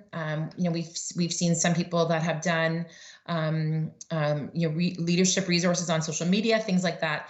Delivery of parent information sessions, so how to support children and families at home, which we had a little bit of last year in some of our webinars, how to understand curriculum, etc. And also can be used for delivery of parent engagement sessions, so parent networking sessions, innovative activities that enable enhanced and diverse parent engagement. So the great news is that we do have funds.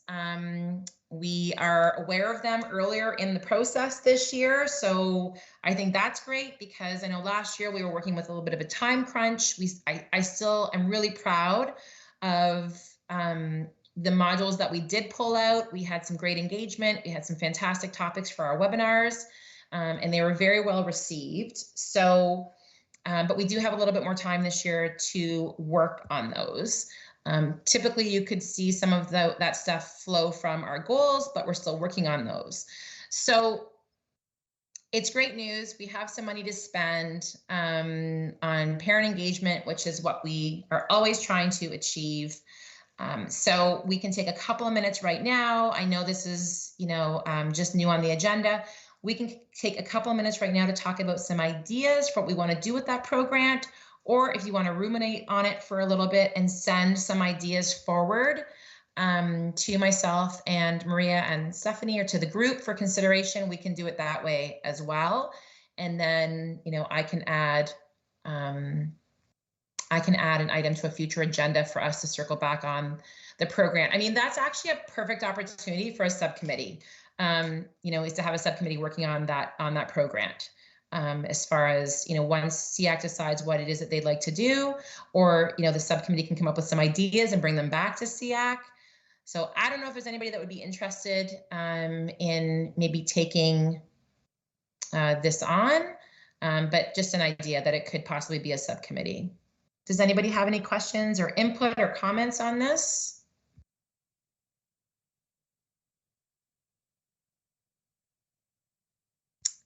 Nope.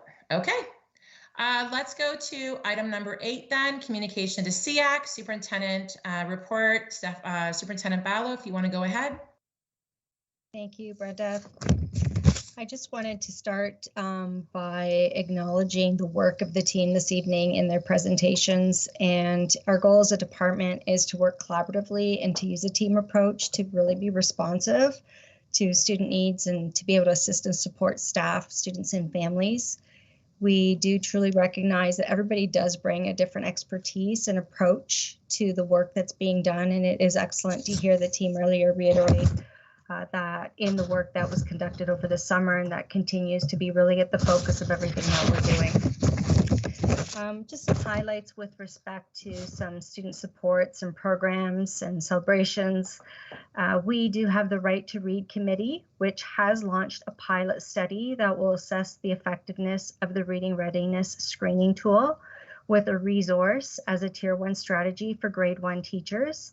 The committee has completed 2 days of training for the RRST, our new acronym, for the grade 1 teachers in 2 schools, as well as the itinerant special education resource teachers. It is a 21-week intervention, and it will take place from November to April. And as I mentioned, it is a pilot study at this time, and we look forward to next steps with that work. Our SIA trainers are back in our schools, and they're providing training to students. The training involves Learn Style technology training. It supports the read and write, word, and OneNote programs that our students are using in their classrooms and remotely. We are excited to welcome Project Cert students to the Milton District Hospital. You may have seen some photos on Twitter. It's quite an outstanding program, and I had the opportunity to meet with the steering committee last Friday that involves our community partners, staff from the hospital, and our own staff, and we're doing really well considering it is a new program. Our Halton Catholic interns have begun their journey with an orientation activity and a number of tours of various departments within the hospital, and we wish them a successful school year. And we certainly do look at perhaps in the future having the teacher for the program, who is Tracy Tapper, come back and do a presentation or an update to SEAC. I think that you would appreciate that. Also, after a successful pilot program, we shared with SEAC that we had 3 secondary schools last spring who were participating in the Let's Go Fitness program. It is set to expand to all secondary life skills classes and to our specialized STC classrooms at the elementary panel this October. Thanks to our student success partners for their help with supporting the initiative, and it's nice to be able to collaborate with student success. And lastly, we had a very successful celebration of FASD Awareness Day. It was noted by community partners at our recent collaborative meeting.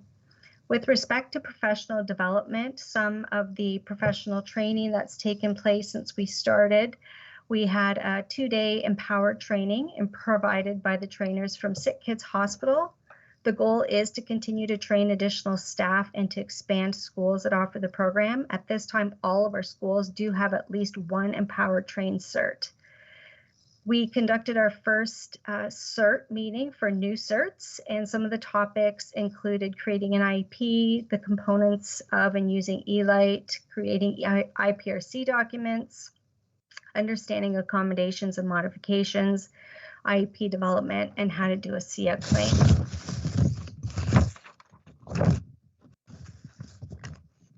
We continue to move forward with our electronic forms. We have moved almost all of our forms in the last year and a half to an electronic process. Every time we do that, we do have extensive training that needs to take place. Our elementary and secondary certs, department heads, and administrators were recently trained on the new digital signature for the SE1 form, which is our consent form, as well as the SE17 form, which is an incident tracking form.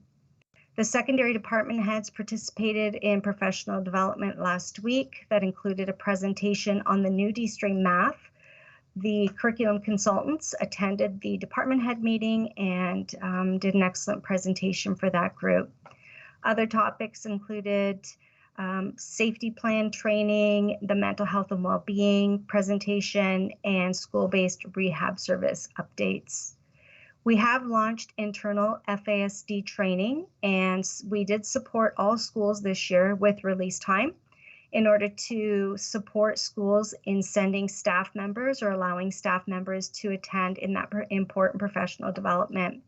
In addition to the full day sessions, several 1-hour special topics are being provided to staff the last Wednesday of each month. And I do want to thank Denise, who spoke earlier about our SLP, for her leadership in this area. We have reinstated the safe management practice and the physical training sessions for educational assistants to be able to participate in person. We released new Relias modules to our I-teams and our STC and life skills sets.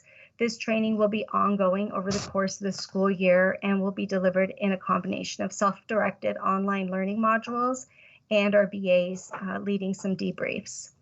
We also received funds again this year from the Ministry for Online Autism Training, which is run by Sonderly, formerly known as Geneva. And the last section speaks to mental health and well-being. You did get a very fulsome update from Glenda and Jane this evening with respect to summer supports. The work continues. Our social workers have been assisting students and families with the transition back to school. And in many cases, it's connecting with those students and families that may have participated in the summer to help ease that transition into school for September. CYCs have supported students, staff, and schools as well in their transition back to school, supporting a mentally healthy return to school by providing resources, individual support, planning for Tier 1 program delivery. Some of our Tier 1 programs are Roots of Empathy, Mind Up, Healthy Transitions, CALSO Choice, Kids Have Stress Too, and Zones of Regulation, which are being delivered across our system. Last year, we participated in the SNAP program as a pilot, and we are expanding that program this year after piloting it in 10 schools. SNAP is an evidence-based program. It teaches emotional regulation and problem-solving skills based on a CBT-based model in collaboration with the Child Development Institute. And the program can be adapted and delivered in specialized classrooms or regular classrooms. We are training additional CYCs in November, including the CYC who is supporting the virtual school. CYCs who were trained last year will continue running the program in schools either in the fall or early in the new year. And I just did want to make note that with our virtual school elementary, we have allocated child and youth counselors and social workers, SLPs, psych ed, a full complement of staff who are supporting the virtual school. An update with respect to the mental health literacy in action. We have 4 mental health lessons, which will be taught to all secondary students this school year. Student mental health in action is a series of 4 30-minute lessons. The information was shared with the principals. There's a memo going out this week that will go to all teachers who are participating in the lessons as well. The lessons will be taught in religion classes and supported by school-based CYC and social work staff. Training for the teachers will be in early October, as I mentioned, and the rollout will begin shortly after. And lastly, with regards to mental health and well-being, our in-person Safe Talk training will resume this year for staff. We will be offering 3 trainings by the end of December. Safe Talk is a half-day training program for staff that teaches participants to recognize and engage persons who might be having thoughts of suicide and to connect them with community resources trained in suicide intervention. The SAFE of Safe Talk stands for Suicide Alertness for Everyone. So we are pleased that we'll be able to resume that this year. Those are all of the updates. I just wanted to give one final update if I could and include an update around budget. When we left in June at our last June meeting, the budget had not been passed by the Board of Trustees. You'll recall that we had a really fulsome process last year. We did collect feedback from SEAC members and with the staff who were able to review those requests and consolidate some of those needs. What we did put forward to the Board of Trustees was approved, and we were able to support many of the areas that were identified by SEAC. One being around mental health supports, and we were able to add to our complement of CYCs, as well as an interest in additional educational assistance. Itinerant, we were able to hire one itinerant, and the focus of the work for that itinerant is to offer some more intensive support in some of the areas that we identified at SEAC last year. And as a system, some of the suggestions that came from SEAC was iCert support for gifted, D-Stream math, French, STEAM initiatives. So we do have someone who will really be focusing on some of those high-level areas. And we were also able to add an IT person. We currently, or prior to September, had one IT to support our department. And with it being a growing department and the amount of supports and our move to so many electronic methods, has been really helpful already to have an additional member on our team. We were also able to add one behavior analyst, which really supports a lot of the work and discussion that we've had around transitions for all students. And then from staff feedback, we identified the need for an additional deaf and hard of hearing teacher to support our system, which currently the complement is quite low, and we're still working on hiring that person. So that's all for my report, and I'm happy to answer any questions. Great. Thanks so much, Stephanie. Is there any questions at all? That was a big report. There's been a lot going on. It's been a while since your last report. For sure. Is there any questions at all for Superintendent Ballo on her report? Any clarification or anything that anybody wants to ask more about? No? Okay. Thank you so much. So item 8.2 is the trustee report. So Trustee Guzzo, if you wouldn't mind providing the trustee report. Thank you, through you, Madam Chair. Since our last SEAC meeting of June 14th, we've had a couple of special call board meetings. One of them was on June 29th, and that dealt with a motion that was specific called conduct during board meetings. A report was received, and that can be viewed on one of our board agenda packages for anybody to have a look. August 17th, we had another special called meeting. It was after our August 10th first meeting of the Equity Audit Committee. So the August 17th special board meeting dealt with the terms of reference for the equity audit and its mandate. Our September 7th, we returned to our regular board meetings.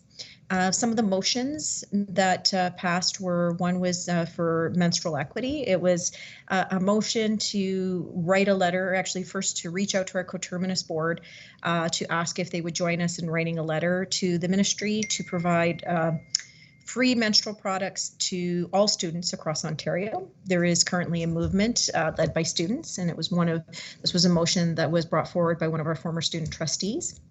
Data collection. Data collection was another motion that was on the table. So the ministry has mandated that all boards collect data from our students and staff. I believe it's by 2023. This motion, though, what it allowed for was more detail in asking for gender identity and sexual orientation with an actual drop-down menu, and that was passed. There was a motion on Indigenous Studies and promoting and to offer more Indigenous Studies in our high schools. Indigenous Equity and Human Rights Roadmap was another motion that was passed. Elementary community classrooms, there was a motion passed to get a report on the expansion of our community classrooms. Currently, we have a community classroom at St. Teresa of Calcutta. There is only 6, I believe, positions. Superintendent Ballo or Brenda, can you just correct me? I think it was 6. I'm trying to remember now. I didn't include it in my notes, and I do apologize, but I believe there's only 6 positions, so there will be a report on the potential of expansion. Senior staff update, there was another motion that was passed. At the last boarding of each month, there will be a presentation from superintendents to let us know the wins and what's going on in our family of schools. At our last board meeting, there was the virtual school name has been sent to, yeah, it is 6, thank you. Virtual name has been sent off to Bishop Crosby for approval. The first from the naming committee was St. Clair of Assisi, I think I've written it down right, and the second was Blessed Carlo Acutis. So that letter has been approved to go off to Bishop Crosby for final approval. The following policies were approved. Policy I-06, delegation to the board. There were several changes made. If you'd like, these are all available at the last board meetings agenda package.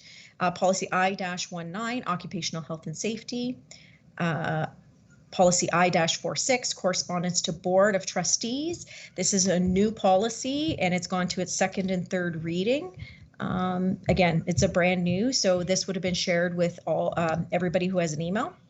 II-09, opening and closing exercises. They will now include land acknowledgements and the Our Father.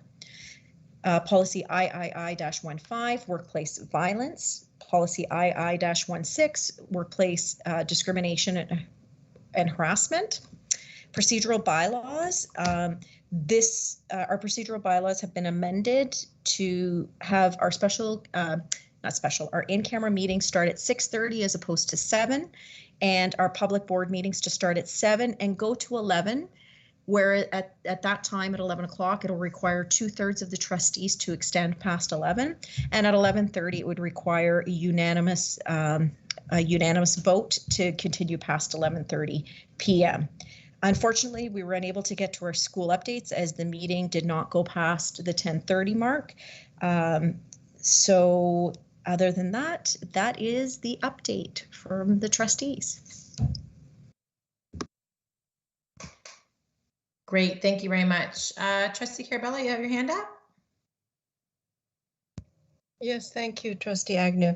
I just wanted to mention that also at the last board meeting, there was a notice of motion put forward by myself. And it's to be resolved that the following options be added to the attestation in the vaccine disclosure policy, the Religious Creed Human Rights Code exemption, and an option to prefer not to disclose. So that will be brought to the board table on October 5th. Thank you.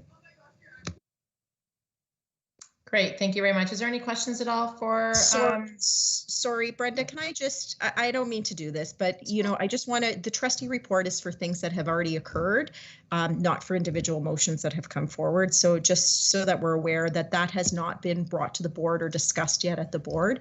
So everything that I presented this evening was items that have actually happened and have been approved by the board as a whole. Thank you. Great, thank you very much. Maria, you have your hand up? Yeah, a couple of things. And I think kind of interesting to Trustee Guzzo's point. So I'm just wondering, how does the public become aware of these notices of motion? Because oftentimes, as you know, you're not getting there in the meeting for them to be read out. But there are people circulating, in fact, the motion that Trustee Carabella just referred to, and it's happened with other ones that are circulating the wording of the motion. So where are they finding them? Because I didn't think that was public information. And now, we're sort of hearing it shouldn't be even presented at SEAC because it hasn't happened yet. So I'm just trying to understand. And I do think it would be good if they were public information, because otherwise some of us don't see it until the board report is posted. We don't know that these motions are even coming, but yet some members of the public seem to be, seem to have the inside scoop on that. So I can answer that one question. Brenda, I can answer that. My understanding is I've been questioned in the past when things have not happened. I've directed them to Director Daly and his admin assistant, which is Rosie. I think everybody knows Rosie DiPietro. So, and then I believe I think she has shared some if requested, because at that point it's considered read into the minutes. Into the meeting. Okay, so you're saying that maybe people are reaching out to Rosie? Yes. Yes, and I know in past too, I know that there has been motions. I know that sometimes trustees, I've seen it in the past where trustees have actually shared their motion to others. I think there was one I'm trying to remember where I actually saw an email that came from a trustee that had shared it. But the proper protocol, I would say, would be for them to reach out to the director's office. Well, if I can make a suggestion, I think that obviously if you guys got there in the agenda, it would be public information, right? So why not post it somewhere on the website as a notice of motions that's coming to the next meeting? Just a thought to put out there.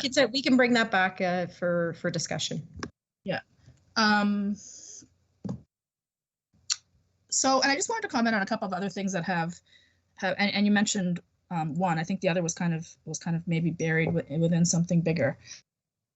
But just in terms of the elementary community classroom, and I know I've shared my thoughts on that by email, but we are a public committee, so I do think that should have come to SEAC for discussion, not just because that's our role, but because that's the messaging that we've received about how SEAC is supposed to function. And I'm just wondering, at this point, I guess it's just a report that's been requested. So has there been some consideration given to how SEAC can be part of that process, whether the report comes to us before the board or we have a chance to comment on it before it becomes, a motion to actually expand the classrooms? That's the one item. And the other item, I think it's part of the Indigenous roadmap motion or resolution that was broken up into separate resolutions. And one of them is to do with reviewing the streaming. And I found that resolution really confusing. And I don't want to get into the discussion here because I don't think we have the time, but maybe we bring it back to another meeting. I'm trying to understand really what that resolution is trying to achieve. And I listened to this discussion a couple of times and I didn't really get it. And that one is a real concern to me because streaming and de-streaming does have significant impacts on all students, but on spec ed students in particular. And I really worry because we've seen it in other jurisdictions where the answer to, there's some kids are overrepresented in some classes, gifted classes, advanced classes. Some kids are overrepresented in other classes, like maybe, applied and so on. And the answer has been to just get rid of the streaming. And I don't think that's always the answer. And advocates, for de-streaming, it's not that simple as just de-streaming. So I'm a bit concerned that we're going to go down some road, and I would like SEAC to at least have an opportunity to kind of discuss how we see streaming and potential impacts on our students if at some point, the board decides they want to de-stream more than what the ministry is mandating, et cetera. So I guess I just would like to see those two things come back to SEAC at some point to be able to be part of those discussions before it's too late. Maria, thank you. In regards to the community classrooms, it hasn't come back to the board yet. So once it comes back to the board, I'll make note that you've asked for it to come back to SEAC. And then in regards to the de-streaming, I believe there's actually a subcommittee that's dealing specifically with the de-streaming. So this was part of a roadmap that dealt specifically, sorry, I'm just pulling it up here. So the way it's broken down, it's got to come back first. So at that point, I would assume as well that the de-streaming committee would have some feedback in that as well. And maybe maybe Director Daly can add to that. I am not the expert on de-streaming. I don't profess to be, and I'm not going to take that on at this moment either. So, but maybe Director Daly, I don't know if you can add anything, or maybe Trustee Agnew, because you know, you spearheaded that motion.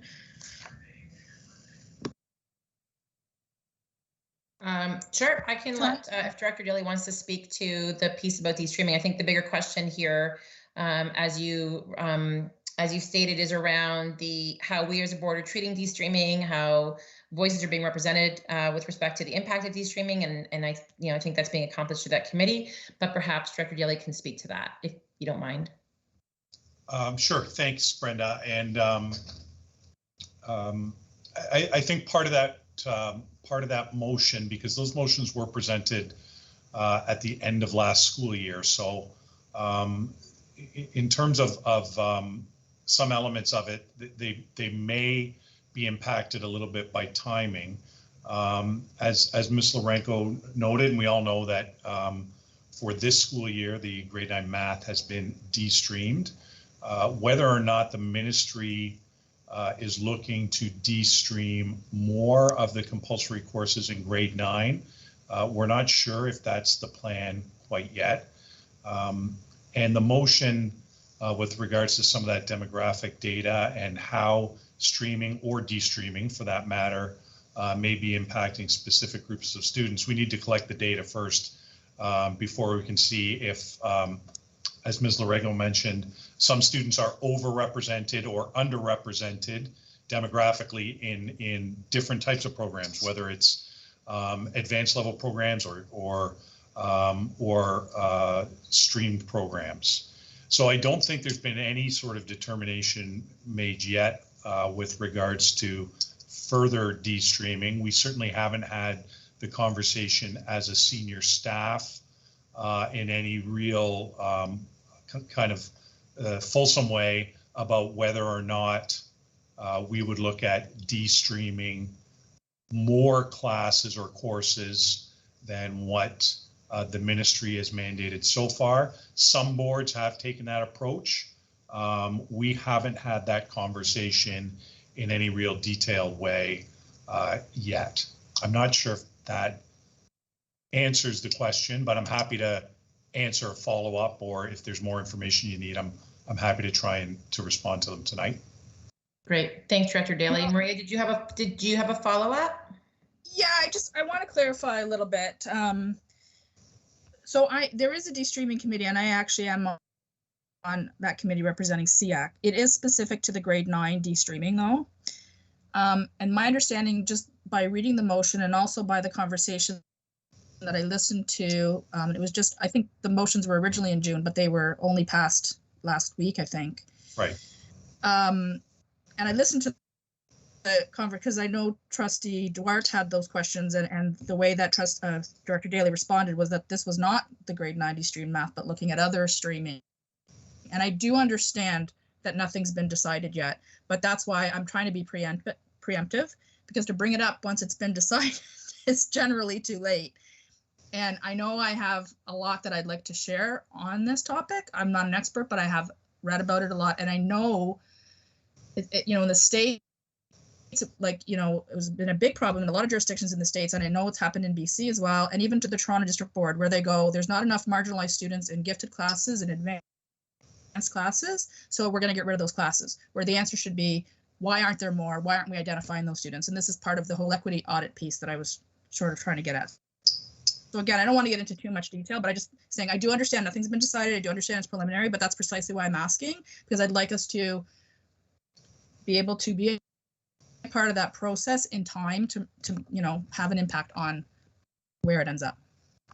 Yeah, certainly we haven't gathered that data yet. So I mean, part of it is gathering data and then deciding what it might tell us, or to try and interpret what it might tell us, and then decide whether or not it has impact on decisions going forward. So without the data collected, we really can't make any decisions, or shouldn't be making any decisions going forward. We want to try and do it evidence-based as much as we can. But I think step one, in terms of that demographic data gathering process is actually going through the process of a student survey. So our hope is to get that done this spring. The ministry has mandated, Trustee Guzzo mentioned 2023 is a year that it had to be implemented. In fact, we need to be boards have to have started the process by September of 2022. So we want to be ahead of that process because we've just received, or not just, but in addition, because we've just received the draft ministry plan for board improvement, the board improvement and equity plan. We received the draft last week, I believe, and it's heavily predicated on having being able to set benchmark, or sorry, being able to establish starting points for board improvement plans and a heavy dose of demographic data around a number of key areas. So it's something that all boards will be required to do. So we want to be able to be ahead of that curve a little bit as well. So sorry, Maria, did you have piece a that? Yeah, I just want to clarify one piece. The piece that boards are required to do, though, is that reviewing the impact of streaming or the census data collection? No, sorry. Boards need to collect that demographic data in order to inform their board improvement plans going forward. Okay. Yes, not specific, not mandated specific to streaming. Correct. Right. Okay. Okay. Well, I think I don't know how to be clearer, so I think I'll just leave it at that. Thank you. Okay, and I hope my explanation was clear. And if it wasn't, I'm happy to answer any other questions. Okay, that's great. Thank you.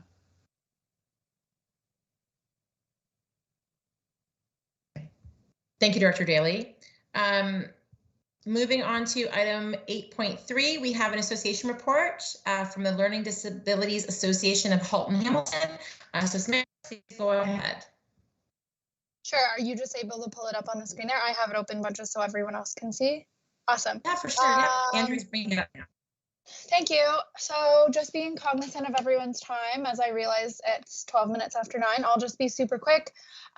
Essentially, what we want to get the word out about is our 2 free parent workshops that will be happening next week. So when I sent this in, we did not have further information about links to register, but we do have that now. So in the morning, I will send out clickable links for anyone who wants to share with anyone. They're both for parents. One is put on by Strong Minds, Strong Kids. It's about stress management. And then the other is put on by Carol McMullen, and it will just talk about how to get an IEP that really works. Essentially, it will be interactive and based on questions of parents that we have coming in for those that sign up. She'll look at their IEP and or work samples specifically and help them to navigate maybe what should be happening with their supports, or if they're just new to the process, she'll be explaining kind of what that looks like. So like I said, I'll send out the links to register for those in the morning. Everything else on here is essentially about the programs that we're currently offering. So our website has them all listed there. We actually got a bunch of referrals from each school board that we serve for reading works, which is really nice. That program always fills up really fast. We have already opened a wait list for winter because the program actually launched this evening at 6:30. The math program does launch next week. So if there's anybody who you think maybe would really need or use math support, they can probably still have a spot in that program. And then for the social skills program, that is launching in a couple weeks' time. So there is definitely still spaces in that program if anyone is interested. I won't talk too much further about that. I did include a flyer for 2 transition programs, specifically because in connecting with senior staff at the board, these are the topics that they requested we find speakers on for our annual conference, which happens in March. So we have just been able to drop the price for both of these programs. Some new information has gone out to families, so I will have to get an updated flyer for anyone who needs one. but essentially they're designed to help students in grades 6 to 8 or 9 to 12 develop the transition skills and advocacy that they need to be successful in high school and or moving on to post-secondary or the workforce. Pathways to Success was ran as a pilot last year, and it was free at that time, and we had lots of interest.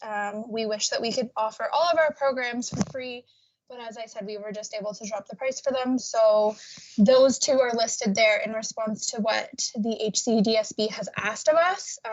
So I just wanted to make sure that I included those in our association report. And then October is LD Awareness Month, for those of you who might not know. That's why we're having the 2 parent workshops, and then we'll be doing lots of stuff on social media and as an association to raise awareness. So if you do not already do so, please look for us on Facebook and or Instagram. And if anyone has any questions in terms of the workshops or any of our programs, you can reach me by email to ask, and I'll be happy to answer.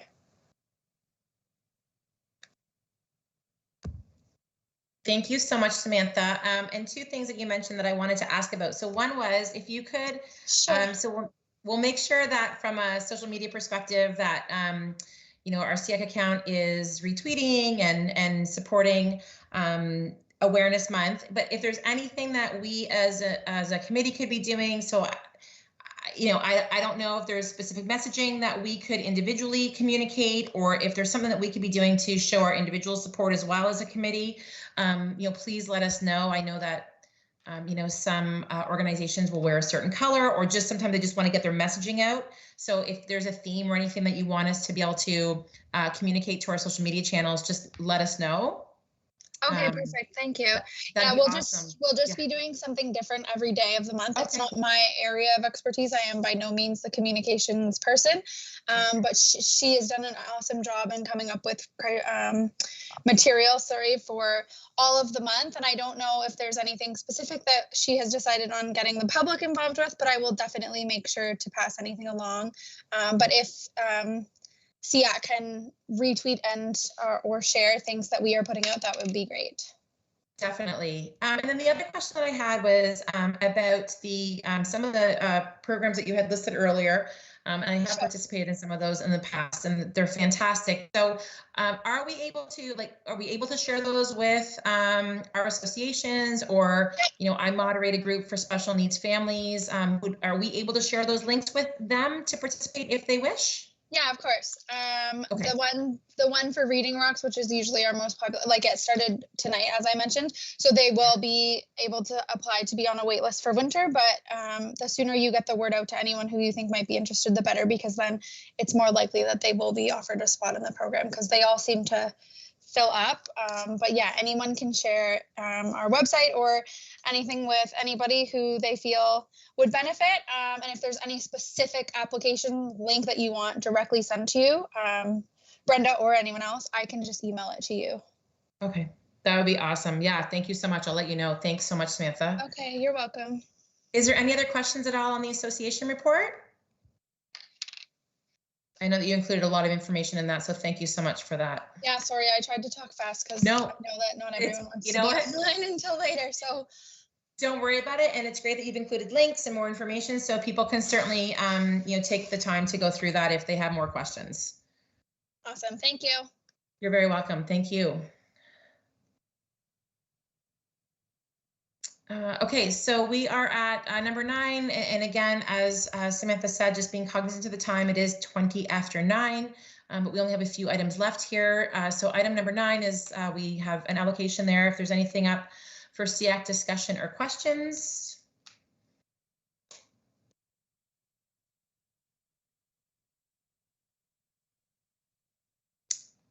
Okay, meeting summary and next steps. So we do have some next steps. I've seen that Trustee Guzzo has sent out some of the things that were requested this evening, so that's gone out.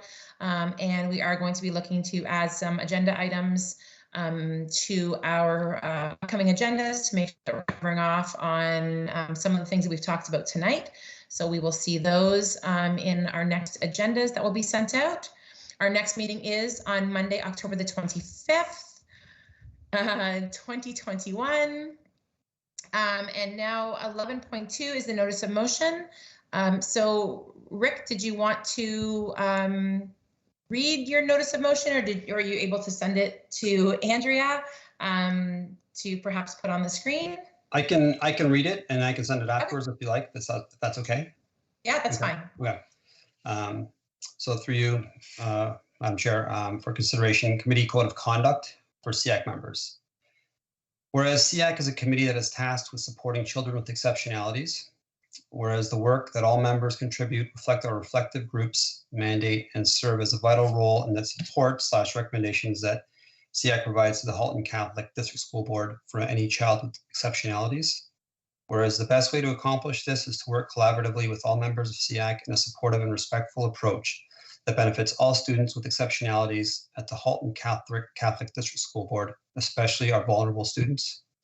Be it resolved that a review of the HCDSB's Code of Conduct for committee members be completed by staff. Be it further resolved that SEAC implement a membership guideline for etiquette and immediately obtain the verbal and written commitment of all members that they will conduct themselves professionally and with respect towards other members of SEAC at all times, which will become a SEAC membership conduct.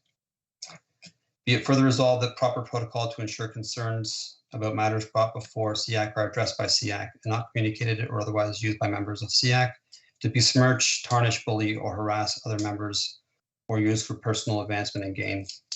Be it further resolved that a written acknowledgement that all committee members are required to sign, confirming they agree to abide by and comply with the Code of Conduct for committee members. That's it. I can send it to Andrea right now, if you like. Okay, yeah, if you could do that, that would be great. And then we can make sure that we distribute that to all of the members so they have a copy of that notice of motion. Great. Thank you, Brenda. I will do that right now. Okay, perfect. Thank you very much. Which brings us to our item number 12, which is our resolution re-absentees. I think we only received one regret. Is that correct, Andrea, for Trustee Dort? Yes? Okay, perfect. So if I could get a motion of absenteeism to excuse Trustee Dort. Is there anyone that could move that? Liesel, thank you. So moved by Liesel. Is there anyone that could second that?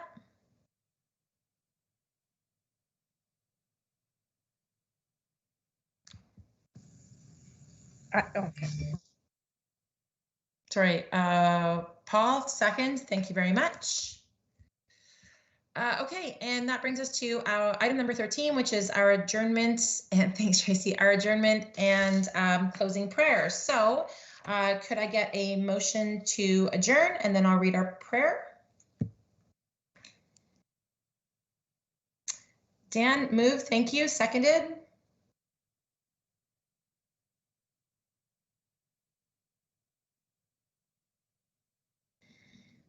Can I get someone to second it? Great, thanks, Paul. Seconded. Okay, and if you'll join me in the sign of our faith, in the name of the Father, and the Son, and the Holy Spirit. Blessed are you, O God of all creation. Each day you spread before us the rich and wonderful diversity of the human family created in the divine splendor of your love. Fashioned in your image, you call us to love one another with the same tender care with which you brought us to creation. Each one of us is but one small part of the glory that is you. As we serve the students and families of the Halton Catholic District School Board on the Special Education Advisory Committee, fill us with your grace, guide us with your wisdom, and give us the strength and courage to do your work, so that it may always be said of our every act, God saw that it was good. In the name of the Father, and the Son, and the Holy Spirit, amen. Have a great evening, everyone. Good night, everybody. Thank you. Good night. Good night. Good night, everyone. Good night, all.